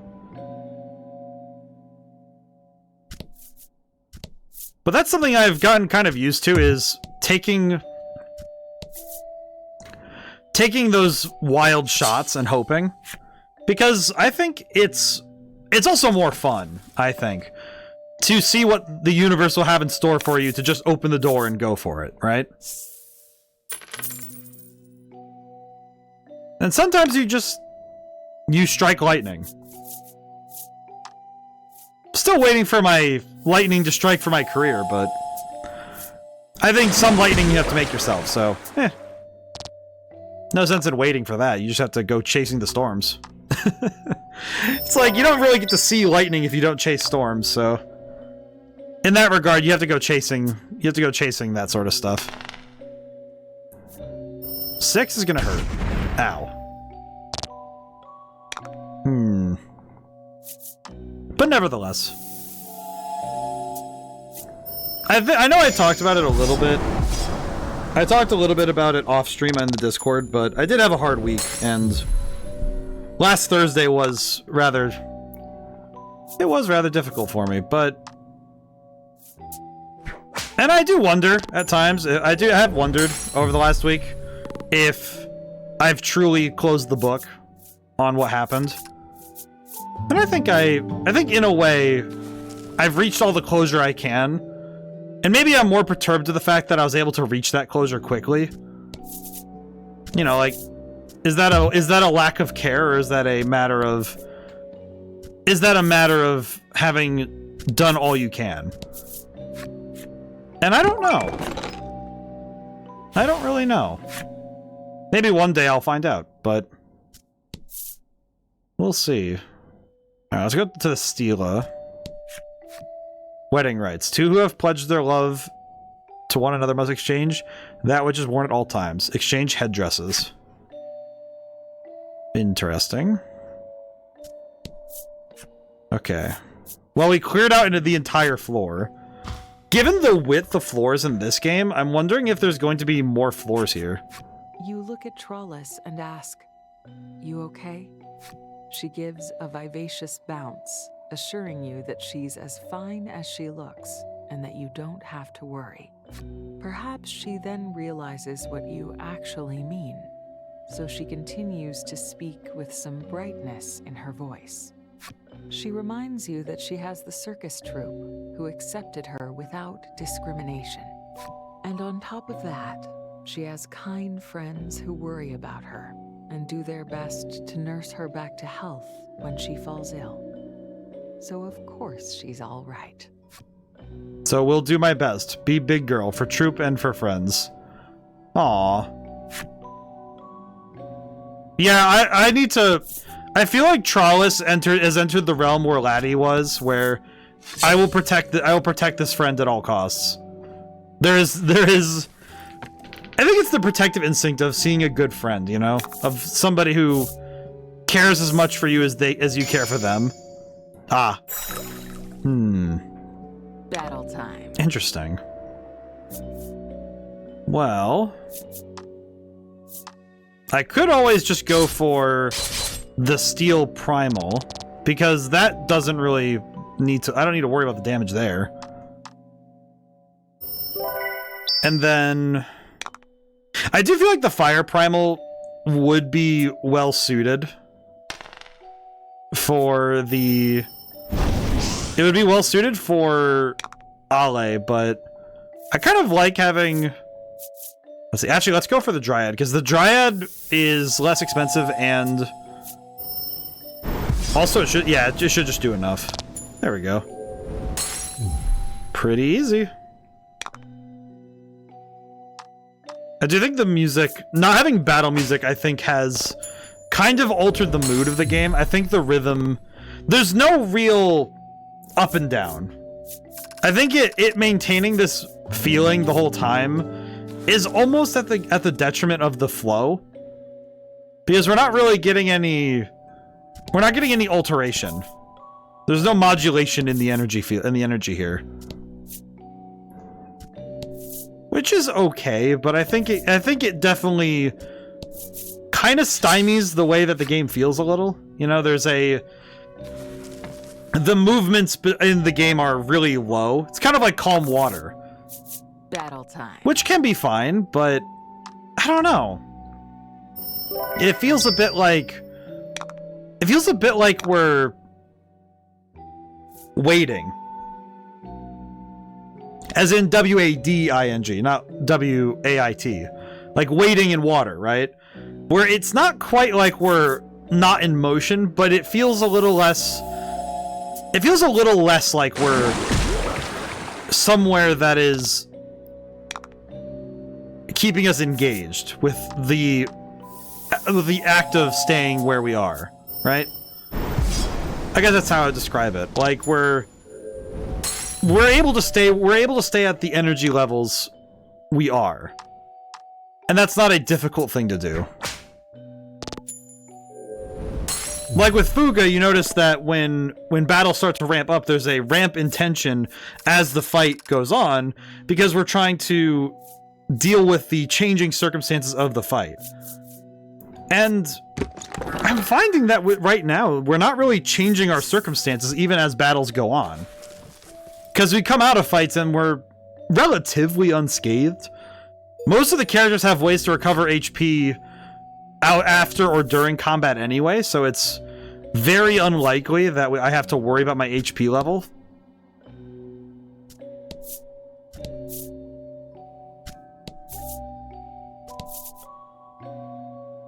And I think it is coming down to the fact that leveling up is only exacerbating the issue of battles meaning less. Which is interesting because we compare it directly to Fuga, because we'll do that. We'll just do that, right? Because we can compare it directly to Fuga and look at how when each individual battle happens, we are carefully taking stock of our resources and thinking both about the future and what has come before. Prophecy. And by making careful decisions in the present, the future is assured. In this game, I almost feel like as long as I'm making moderately mature decisions, you know, I'm making decisions that are, you know, nominally decent, I'm not really in danger. And I think that's kind of to the game's detriment. I think it is actually rather... It's rather sad. Like, it does feel a little bit like I should be more worried, right? Also, I think what I'm going to do, thinking ahead, I think I'm going to swap the primals. Because I think if I'm going to want any primal, I think I want defense down on... Because the goal has higher attack and higher speed. So if I want defense down, I want that earlier in the battle. So I'm going to swap... I'm just going to swap them because I think Metal Punisher on... I think Trollis having it will be fine anyway. Because now I'll swap that. Yeah, because that's... I think adding attack to Legol will be good because then Galestorm will be improved. Okay, and then we'll swap over to Trollis, give her the Steel Primal. There we go. Nice. Okay, cool. But yeah, I do think that, and Fuga, I think Fuga and other RPGs also, like other you know, role-playing and strategy games in general, I think they kind of combat the issue of fights becoming meaningless by also providing a steady ramp of battle difficulty, but also by making fights, you have to kind of balance fights out that that the characters within are not growing so fast that they outpace the problem, but also that the enemies stay at pace with you, right? You want the enemies to be on pace with your player characters. Because when your player characters no longer have a threat, it's very boring. I think combat becomes almost a hindrance, right? Because you start taking for granted that you can just kind of stomp through. Oh, this is 6, not 5. I see.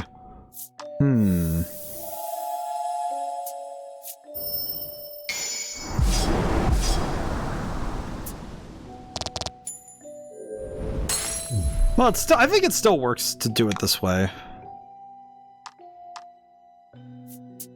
Yeah, actually, I think... I am wondering, though, and I feel like... Wondering why this game, of all three of them, feels the most... kind of reined in terms of combat. Because I think the other two have a good balance. I think the Forsaken Maiden actually pushed the limits of combat in the game. Whoa. Huh. Your group reaches an antechamber with 3 arrows inscribed on the floor.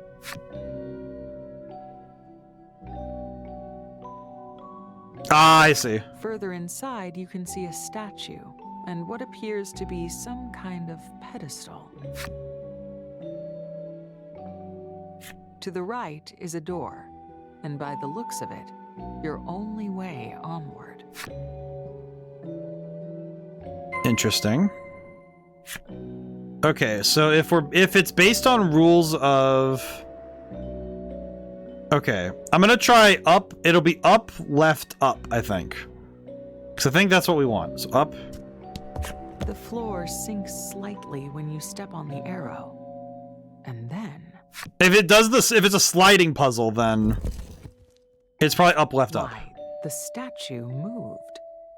Apparently, it moves in the same direction as whichever arrow is stepped on. I will say this one, I might steal this for my own D&D campaign. This is a puzzle I could steal. Harvey, can I move the statue in the same direction twice in a... Okay, so... Question. If I press this, what happens?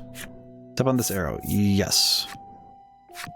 Does it just go in a direction? Ah. I see. That kind of causes some problems. Immediately.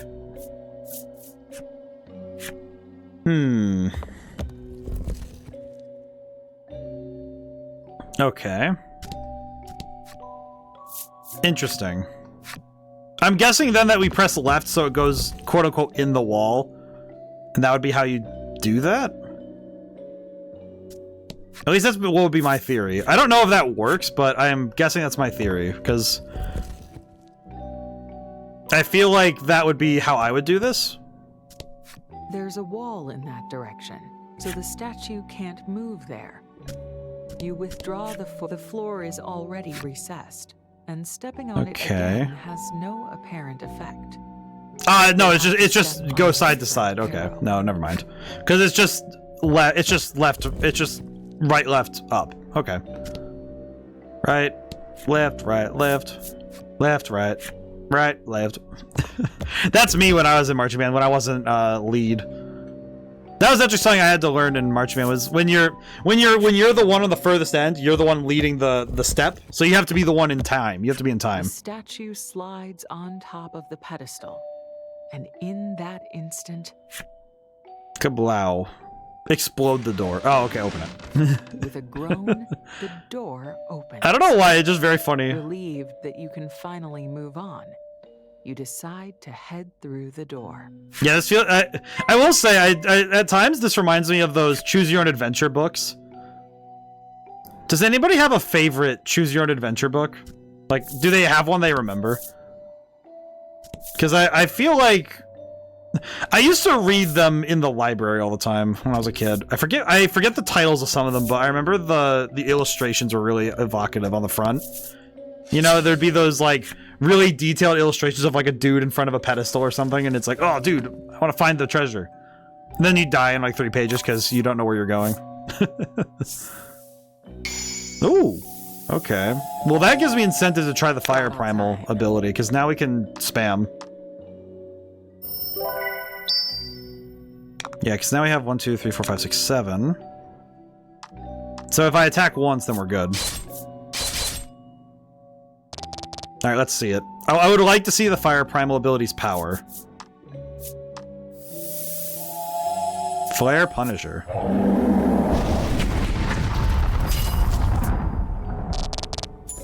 Yeah, that's actually very solid. And the defense down is just a bonus. Because I think the fire attack being so good at dealing with all enemies is fantastic. Yeah, that's easy money. That's easy money. Alrighty, cool. A good warrior wastes no time. I feel like I'm wasting time checking all these doorways, though. It's not a waste, though, because I'm checking out everything the game has to offer. It's worth it. Lightning Stay Ring. Lightning Stay Ring. Steela. The monsters steal what is precious to us. However, if you believe in the Guru's guidance, you will find hope. I feel like that is very dogmatic. That feels like... I feel like there's a difference between blind faith and good belief, but... I think these guys are really pushing towards complete and total... focus. I do think that these fights are... I feel bad because I feel like one more level up and this game kind of cracks. I think it might also be the encounter rate. I think the encounter rate is a little too high. Because that is something we have also run into. We have had so many battles. And it certainly feels like we've had enough to kind of sate the appetite for battling. But... again, it does feel like the battles have less weight when you do a lot of them like this, right? Oh, we've upgraded the Wasp card. Okay, that's pretty good. Honestly, upgrading the Wasp card is good because that means that Trollis now has a good attack card. So that's about as good as the Frog cards. That's really nice. See, I'm thinking back on games like The World Ends With You and even in like other games like Persona, Stellar Glow. It felt like battles were weighty because you had to really put your time and effort into making sure you stayed up to date with what the enemies were asking of you. Not just in terms of power, but also in like, you know, attacking weaknesses, going for going for certain strategies, and I think this game might be a bit too constrained on that front. I think some of that also is the comparison to the Forsaken Maiden, especially, where you were changing out your two party members in the back all the time. Where you had a lot of party members who were able to change them out, and you know, near the end of the game it got really intense. And being able to try out all those strategies and also have to deal with leveling and equipment and all that stuff. But it wasn't so much that it became like incomprehensible. It just sort of was nice, you know. It was nice to have this level of complexity. Monsters block the way. You attack them at once, determined to make your way deeper into the ruins. So it is seriously curious why, because it feels like the combat did like a bell curve, where it was like, first game, well, like sort of, it's like a, because the first game really did cook with getting you introduced, and then the second game innovated, and this game feels like something's kind of slowed down a bit. Add 3 to light damage dealt by allies and enemies. That feels like a boon just for the enemies, because we're not going to use that. We don't do that here. I think that fire lady seems to have an increased pool of health. So we'll need to be mindful of that.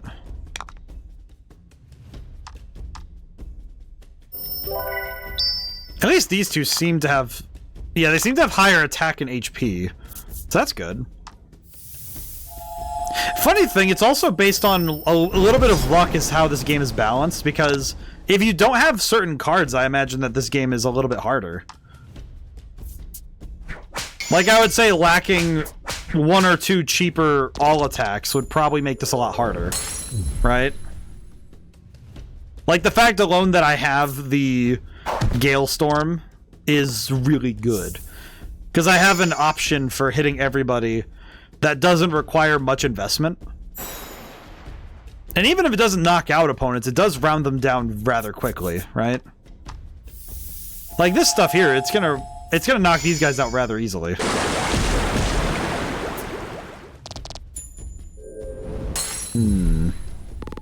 Oh, you know what's really sad? I just realized, and it's something I've thought about all week as well, is that Summer Games Fest is tomorrow, and I am gonna miss most of it. Because I'm gonna be at the pre-release, so I won't be... Oh, I could have gotten the... Oh, it's only... Wait, it's only an all attack that does flat damage? Oh. That's okay. That's only kind of okay, isn't it? Salamander. Is she called Salamander? Interesting. Alrighty. Now, how many floors does this place have?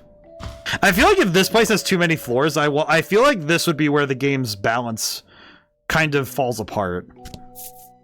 Like I said, I think that too many fights and too much like resource gathering without much challenge, I think might end up cracking the balance. Yeah, that encounter rate's too high. Man. I don't think it is nullifying my enjoyment. I think it's definitely just making me consider, okay, but why these design choices after the Forsaken Maiden? Because I think that's what's really kind of making me think, right? Is that it feels like an odd choice to make given what precedes it.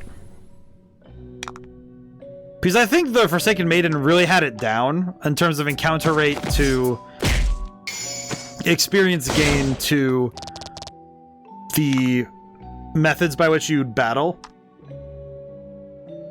Man, I don't know what the deal is. But I feel like this game definitely has a bit of a strange feel to it with that. Because it does seriously feel like it feels like the game almost... Oh, I could have got... Oh, that would have been okay. The skeleton would have been nice. Another all attack would be good. Even if it's rolling dice.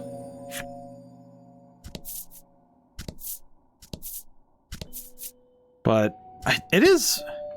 I think the oddity to me is the other two games kind of made sure that combat never slipped. You know, it felt like a lot of the fights were at least keeping you on your toes.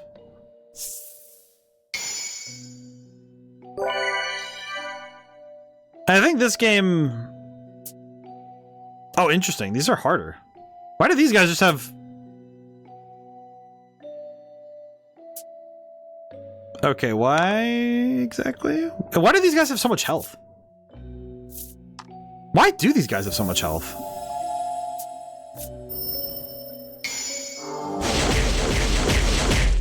Just staring at this long enough has made me consider why do they have so much HP? Is this fight in a way required? Again, it kind of comes out of nowhere that this fight asks you for such a specific requirement. Interesting. A little confusing, but interesting.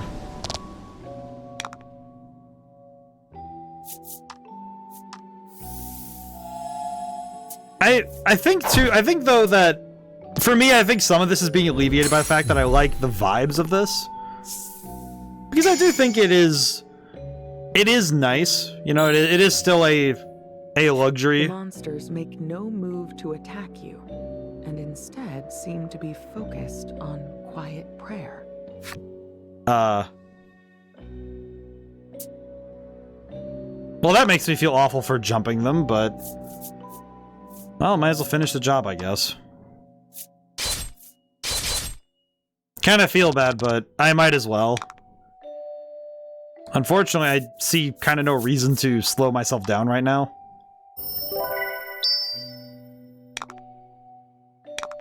Does make me wonder why... But why, though? I guess I'm curious, why? To what end does this happen? Are you telling me that the monsters have also found religion?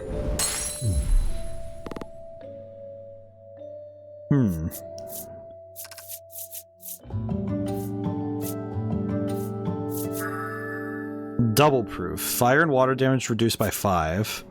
That's a weird ability to get at this point. Oh, I could have just clicked on left and gotten the card. God dang it. Well. Seems to be that'll be my cross to bear. Yeah, I'm flush with money. I have just insane resources and I'm over leveled.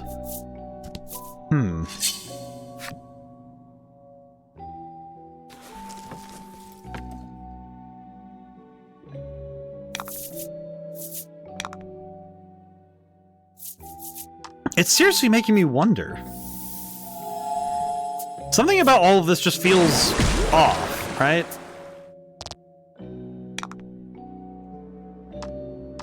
I mean, I guess story-wise also, this place feels unsettling anyway, but... I don't know. I think gameplay-wise, this is definitely a weird area. Mechanically, it's very strange. Mechanically weird and story intriguing, but... It is also a bit of a marvel that they're putting such large maps at this point. Especially with the encounter rate, because like I said, I think the encounter rate's a little crazy right now.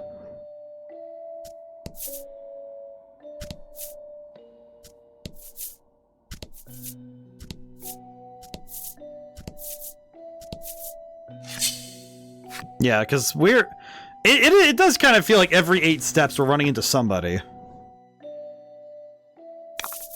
More praying... Oh, no, not more praying skeletons. Okay. Wind damage decrease does kind of suck, but... I'm still going to use wind... I could still use wind gale. Other option, of course, is if I... Generate one. I'll have 4 by the end there. That's not bad. I could just use wind gale. It'll be reduced, but that's okay. Because it'll do enough damage to knock out at least one of them. Ow.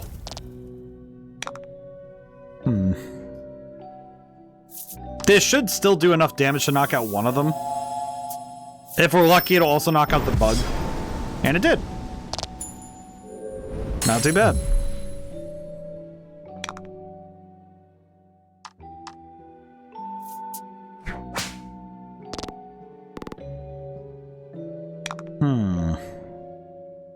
Yeah, seriously weird. I don't know, maybe it's just something about this section of the game has definitely done some weirdness.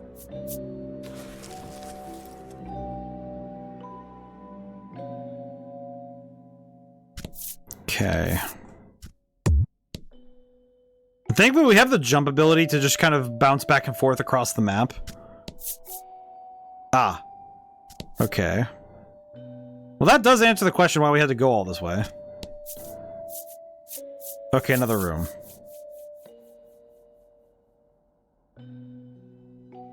Okay, that's new.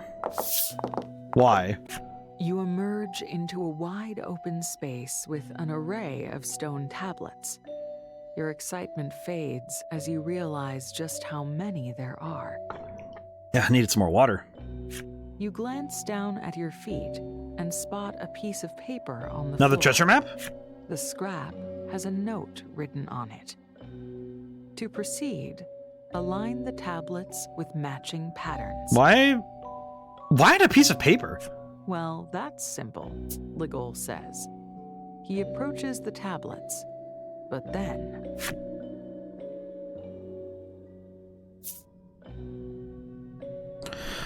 Oh god, I didn't even memorize what they were.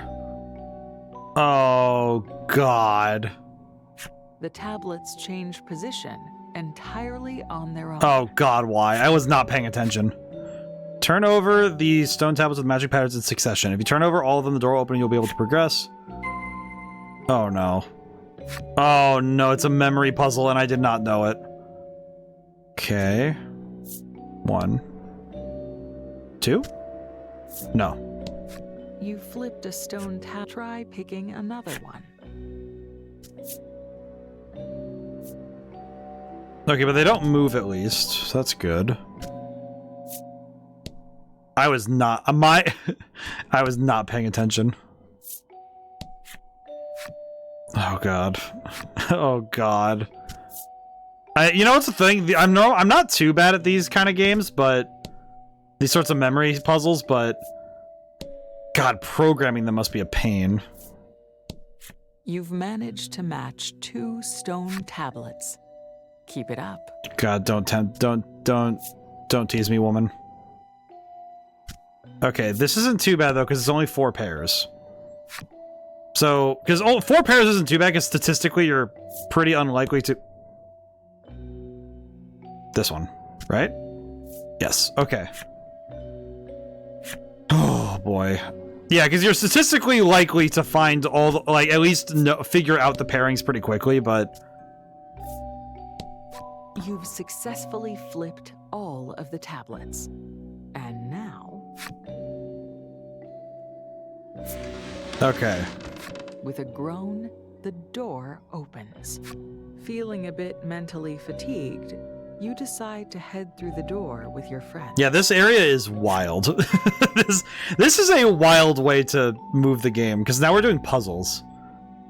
I guess that is one thing that the other games didn't lean on heavily, was actual, like, puzzles in the world. Not, like, the Forsaken Maiden had a lot of the hidden treasure stuff, and the Isle Dragon really had... I think the Isle Dragon's focus was just in, like, the adventure overall, rather than having any direct focus. And some of the puzzles were more navigational than anything.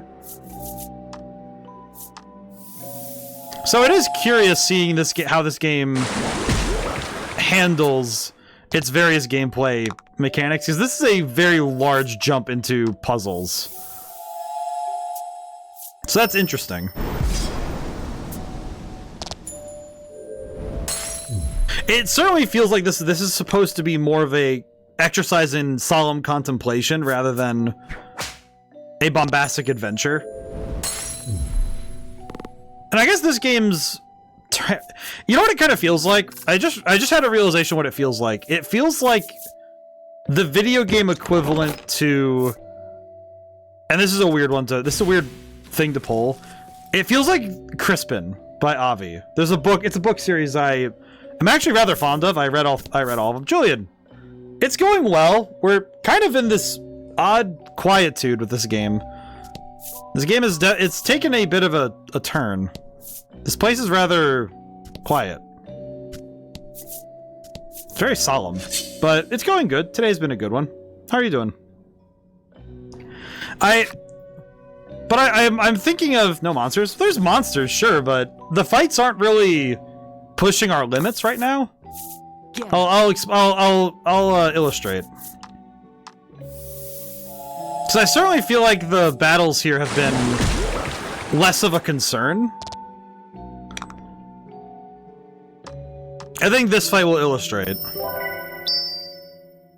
We do that, and then with the goal, we use the Gale Storm.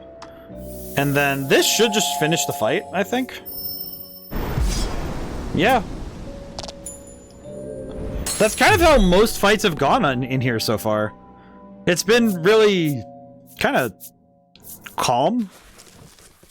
Lo-fi beats to walk around dungeons with, kind of feel. But yeah, it's like, but there's a book series I was thinking about with this book, with particular game. And it's interesting because I think this game most closely follows what I would call the first book's arc, in a way. It's like the first and third book put together. It's a trilogy. It's this trilogy of books about a character called Crispin, my bad. And Crispin, my workload suddenly exploded. A ton of people submitted stuff and there's 7 submissions to review. Each might take multiple days. Oh, that sucks. Sucks when it's a sudden explosion, not a... Like, if it's a steady ramp, it's one thing, because you're building up, but... Ow. That sucks. I hope you're able to work through that, because that does suck. But yeah, I'm finding that this game feels contemplative, despite its rather energetic start. Because it feels like we've slid into a dream, in a way, rather than maintaining the inertia from the beginning. Because it feels kind of like we came to this, we like sped up from the beginning and then we plateaued in energy and then slowly slid downwards.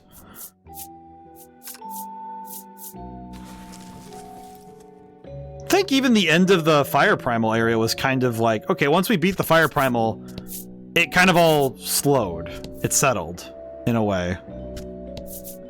We flip all the cards, because we like doing that.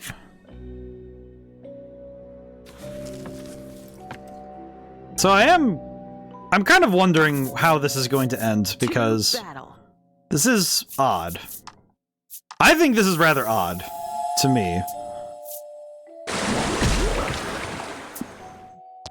I think any game that gets this, frankly, quiet in terms of its pace, I think that either means we're going to have a sudden crescendo, or it's going in a direction that I can't predict well, which is also welcome, but intriguing. I'm curious to this game's audacity. Like, is this actually just an audacious move, or is it a settle? I'm curious. Alright. And I'm pretty sure this is going to be a chest. No. It's just an empty corner. Interesting. Kind of surprising, but a bit disappointing. Meh. Can't really be upset. We at least got all those battles anyway, so eh. Oh god, is this another puzzle room? How big is this place? Why is this the largest place on the planet? Interesting. I'm just fascinated because it doesn't make sense to me. Like, what purpose does this place serve? What is the benefit of all this?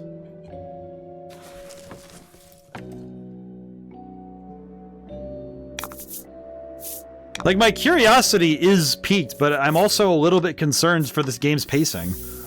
Because we have spent... Did I see the AI images help explain? I did. I did. I guess I think it's fundamental differences in like child rearing that my brain was just kind of like, I feel like, because I think it's just me I have a very different view on kids. Because I don't really, it's like, rather, I lean towards positive reinforcement than negative, like, it's like positive, it's like trying to tell someone what not to do is different than giving them an alternative. Like, if a kid has a lot of energy and they want to get attention, it's wise to direct that energy towards more productive. What is this? But it's a difference in psychology, even with very young kids. There's ways to redirect energies, because kids are gonna have energy. They're gonna be excited, and I think that's better than the alternative. Forgive me your good. Let's see. To my daughter, I beg you, please forgive me your good for nothing father. I could not live by the creed, nor do any of the things a father ought to, nor regain the soul of the village. I, L-O space you. Well, that guy's probably dead. What a shame. Statue. And an enemy. But I guess it's also a matter of, does the kid understand the image? Because To battle. those images did also require a social context. Breaking the team is the big problem. It's a big breakthrough to be able to explain to the consequence of something and then be like, oh no, to the image. I guess it's fair. I guess it's just like, in that respect, it's kind of like, it's just as well that making sure that it's also a 2-year-old, so you know, like when things break, it's like having to explain how like what it means when something breaks is part of explaining to children what they need to know of the world. Because breaking stuff is a universal experience for a lot of kids, so.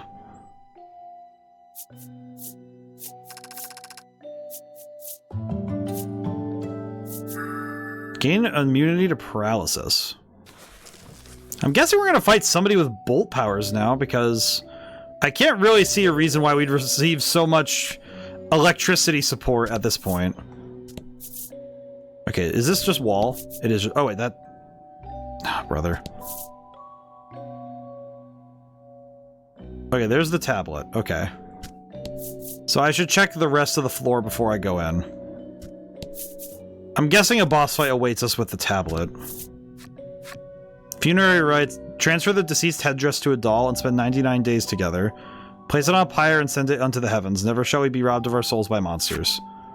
Curious.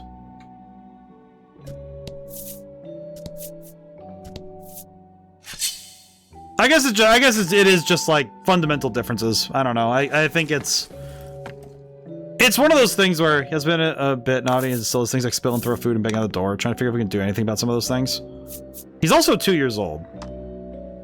And it's like, you know, you do what you can. You tell them no. You tell them don't do that. You know, you take away the spoon if they're throwing food. You take away the food if they're throwing food.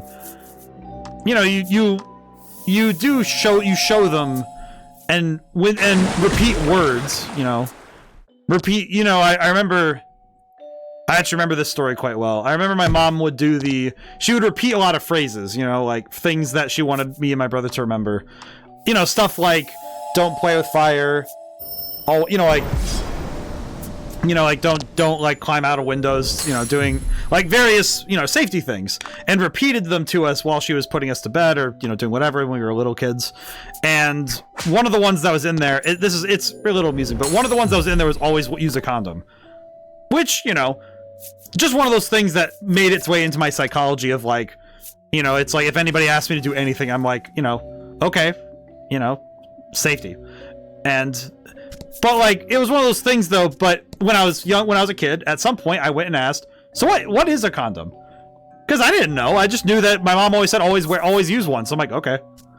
I don't know what it is. I'm like, okay, I was told to always use one. What is it? So, you know, it's one of those things where it's like, frankly, you know, there are things that can be repeated to kids word-wise, and once they understand words and they understand always, or they understand don't and do, and they understand those sorts of things, it is rather easy for them to recall those sorts of things. Okay, let's swap out Trollus's fire stay ring for... I think we do want to use these lightning stay... These, oh, it's a light stay ring. I see. You know what? No, we're overpowered. We're fine. I will save the game just in case, but... I think we're overpowered. I think we're fine. But I think that with a lot of kids, you ease them into the things they need to know. And you bring them to it naturally. And once they understand enough, and they start learning words, they start understanding the social cues that we as people carry, I think they work through it. And the key is patience, I find, with kids. You know, it's like, I'm grateful that the kids I deal with the most, my niece and nephew, frankly, they are just absolutely amazing kids. And any misbehavior, I'm just kind of like, hey, I can explain to them, here's why we don't do it. It's not just enough to say, don't do something. It's also to show why. It's also showing them. Not just, you don't just bark at kids. The stone tablet Does have a good command vocabulary. Trying to teach the body parts. He gets up to ears, nose, eye. So far trying to teach him. Yeah, well, and again, I also think, for a kid, it does seem like he's picking up rather quickly. Because, again, he's 2. I think he's getting there. I think you're doing a good job.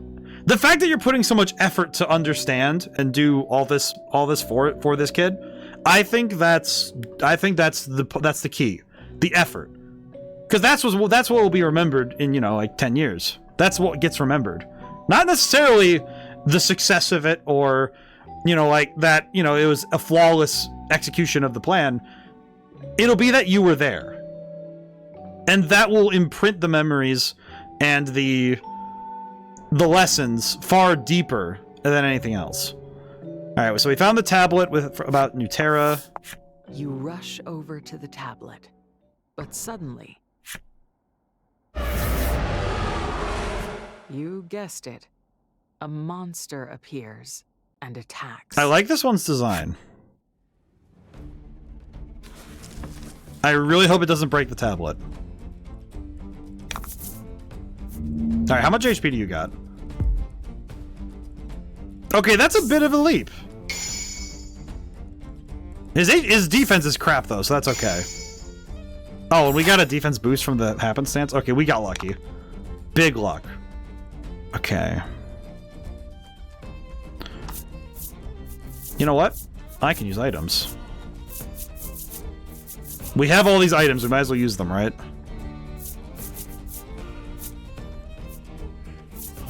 Do we have a... Wait, we had a Soothstone. Where's that? Oh, here it is.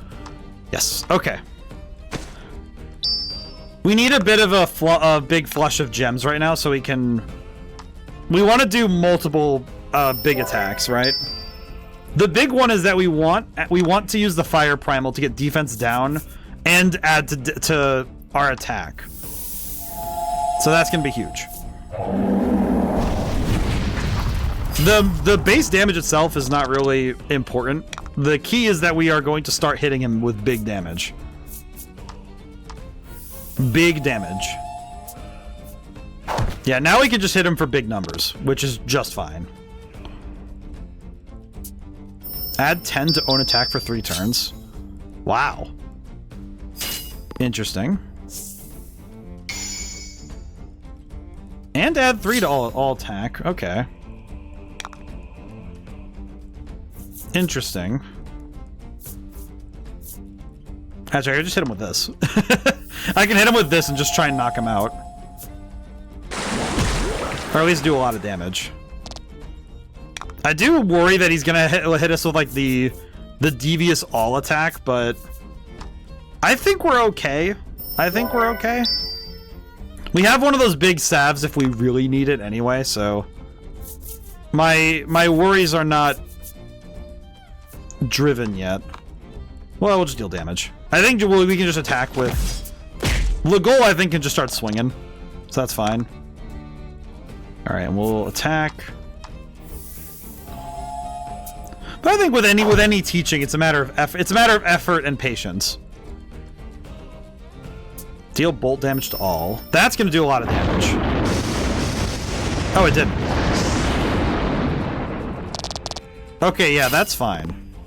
Because now we can just use Polka's turn to recover. But that's not a big deal. It looks like a lot of damage, and it is, but it's also not that big a deal. Because I can just recover. Thankfully, we have a character whose dedicated role is the support. So I'm not really all that concerned. Yeah, because now we can just use his turn to use an Omni... We have the quality Omni Salve. This is kind of the time to use it, so... And now his attack bonus really matters very little.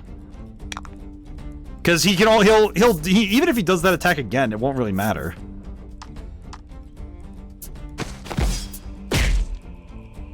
Because even that attack won't really bother me. Yeah, we just keep hitting him. Hit him. 36. Yeah, that's... Yeah, we're... Sometimes you get lucky. Our damage is crazy. Yeah, even this attack isn't... It doesn't worry me because I know that we have the health to tank it. Yeah, see, we're good. Add 3 to light damage dealt by all allies and enemies. Okay, that actually could be helpful right now because now I can use... Because now the centaur should be more powerful than our little guy.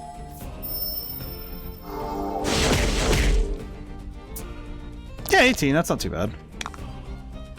Like I said, I feel like this is... I'm surprisingly not worried about any of this. I think actually I could use... I could use Flare Punisher again. That's awesome. Yeah, because we can just do that again. And then we just attack with... We just attack with Metralis again. Boom. Yeah, see, easy. Another one bites the dust. Easy peasy. See? Yeah, that fight... Yeah, and then we level up a bunch, so we don't even have to use the potions to heal ourselves back up. Yeah, it's so cool seeing him get better and better. That is the pride of raising kids. In that way, the pride of parentage. There appears to be some writing on the stone tablet. God, I hope so. That's what it's supposed to have info. You ask Polka to decipher it, but the script appears to be from a language that even one of his considerable knowledge has never seen. Ah, Minecraft enchantment table. The 4 of you decide to ask the guru about the tablet. Minecraft enchantment table text. Either that or it's Doctor's Cursive. One of the two. Escape the edifice immediately, yes. You decide to exit the ruined edifice immediately. I don't really have any reason to walk back through it. We don't really need to. We've gotten everything we want out of it, so... No reason to stay. I will say, I'm guessing that New Terra is up that stone path up there. So, alright, let's go back to the village. Alright, we have the funny tablet, so let's go take it to the lady. You look at Trollis and say, you don't have to go into the village if you don't want to. She assures you that it's fine and comes along anyway. I think it'll be okay. As you make your way into town, the apothecary approaches. Before you can say anything, the man blurts out an apology to Trollis. The sudden contrition is a surprise, and not just to you. Legol and Polka are clearly taken aback, too. Though I may have been attempting to hold fast to our creed, you're still half human and my behavior towards you is foul. The guru must have explained things. Everyone in the village has accepted Trollis by the sound of At least for the most part, that's okay. Hello. The apothecary's attention is devoted to preparing some kind of medicine. I'll need to get this to everyone in town, he says. Everyone? I don't know why, but in my head I'm like, ah yes, chewable aspirin. Hello. The boy averts his eyes from your group. I have to get ready, he says. weaving flowers with considerable fervor. All right, they're getting ready for some sort of event is happening now. All right, what's going on, Guru? Ah, chair noise. Indiscriminate chair noises. All right, let's see. What is up, lady? Here's your tablet. You have the stone tablet, which must mean the monster's defeated. I thank you. The guru accepts the tablet and runs a loving hand over it. This little piece of stone is an integral part of our town's rituals. One might go so far as to call it the soul of the... Okay, is it weird that whenever I say integral, it's like integral kind of... It's funny, because integral feels like the way you say it in mathematics. Integral feels like the way you say it when it's about a structure or a, you know, like a societal group. Is it weird that hearing integral as describing it in this context feels like the wrong pronunciation? But I know that's entirely subjective. But I think it's because in math, I've always heard it said integral. And in writing, like about civil engineering, it's like integral. Is that weird? Am I off by gourd on that one, or is that like an actual difference? I don't know. That one, I don't know, just throws me. You find it all a little bit unsettling. Hoping to move the conversation along, you ask what is written on it about New Terra. The guru gives a deep bow of the head at your question. I'm afraid that what I said about the tablet having the way to New Terra record on it was a fabrication. I am sorry. You're stunned at the news. She lied to you in order to get you to retrieve the tablet. How do you reply? Your shoulders tremble as you ask, "You tricked us?" Aww. But the guru replies in a solemn voice, "You do not need to worry. New Terra does exist, and I know the way there. It is found to the north, beyond a massive cliff that towers over the land, called the End Wall." I'm sorry, the End Wall? She goes on to explain that to get there, you must travel through the cave to the north. With that, she offers a final prophecy. What you seek shall be found in New Terra. I feel like stream... There's something desolate in her expression. I feel like this is a good time to end, though, because I think here... You said something different to the... Did you say something about something different to this? Yes. I think now's a good time to end anyway, because we do kind of have everything we want right now, and this is a good place to end. And if we go to the next chapter, it'll summarize what happened when we come back. So that'll be a good time for us to do this. So... Am I able to go back to the main menu? No, I can't. Okay. So we'll wait here. We'll stay here for now, then. We saved. I'm gonna double save, because I like doing that. Always double save in RPGs. Doesn't matter. Alright. So. Schedule stuff. I did add a day stream to Saturday. Starts at 10 a.m. my time. So Eastern Standard, 10 a.m. And it's this Saturday, the 7th of June. Because I'm going to do my 400 follower celebration thingy. Because I realized that it's been a little bit since we got to 400, and I should probably celebrate before we go any higher. So, I'm going to do another one of those day streams where I play a game in a marathon sort of way. And I do plan on... I don't know if I'll have them, like, strictly in writing, but I will have some rewards for those who decide to do, like, gift subs or subs in general. The big one I was thinking was just either... coming up with emotes that I will shuffle in, like switch, because I've been trying to find more characters to draw and shuffle in emotes for subscribe, for the different tiers of subscription. Because I like doing that. I like to shuffle them in and out. I have a bunch of them on hold, and I could make a list of what people get. New hat redeems. I'll put, because point redeems that are on there, I'll also use that as part of like the board, as it were. I know that one of the ones I have in my mind is that it's like for 3, I would say like completely just a free Sunday redeem. among other things. So yeah. And we're going to spend the day playing GameCube games, so it'll be Custom Robo, one of my favorites. Honestly, it's an excuse for me to play one of my favorite games of all time, so a little bit selfish, but I think it'll be fun. And Sunday is still... we're going to be playing Zenless Zone Zero, because that comes out on Xbox tomorrow, actually. And I'd like to see how it is as a first-time player, so that'll be fun. And that's at our usual time at 7 p.m. I think that covers schedule stuff for the weekend, so that should be good. Alrighty. Thank you all for coming by. Thank you to everyone who came by and couldn't stay to the end. I'm still really liking this game. I think this one has some interesting friction that I think on an analytical scale, I do hope that it adds up.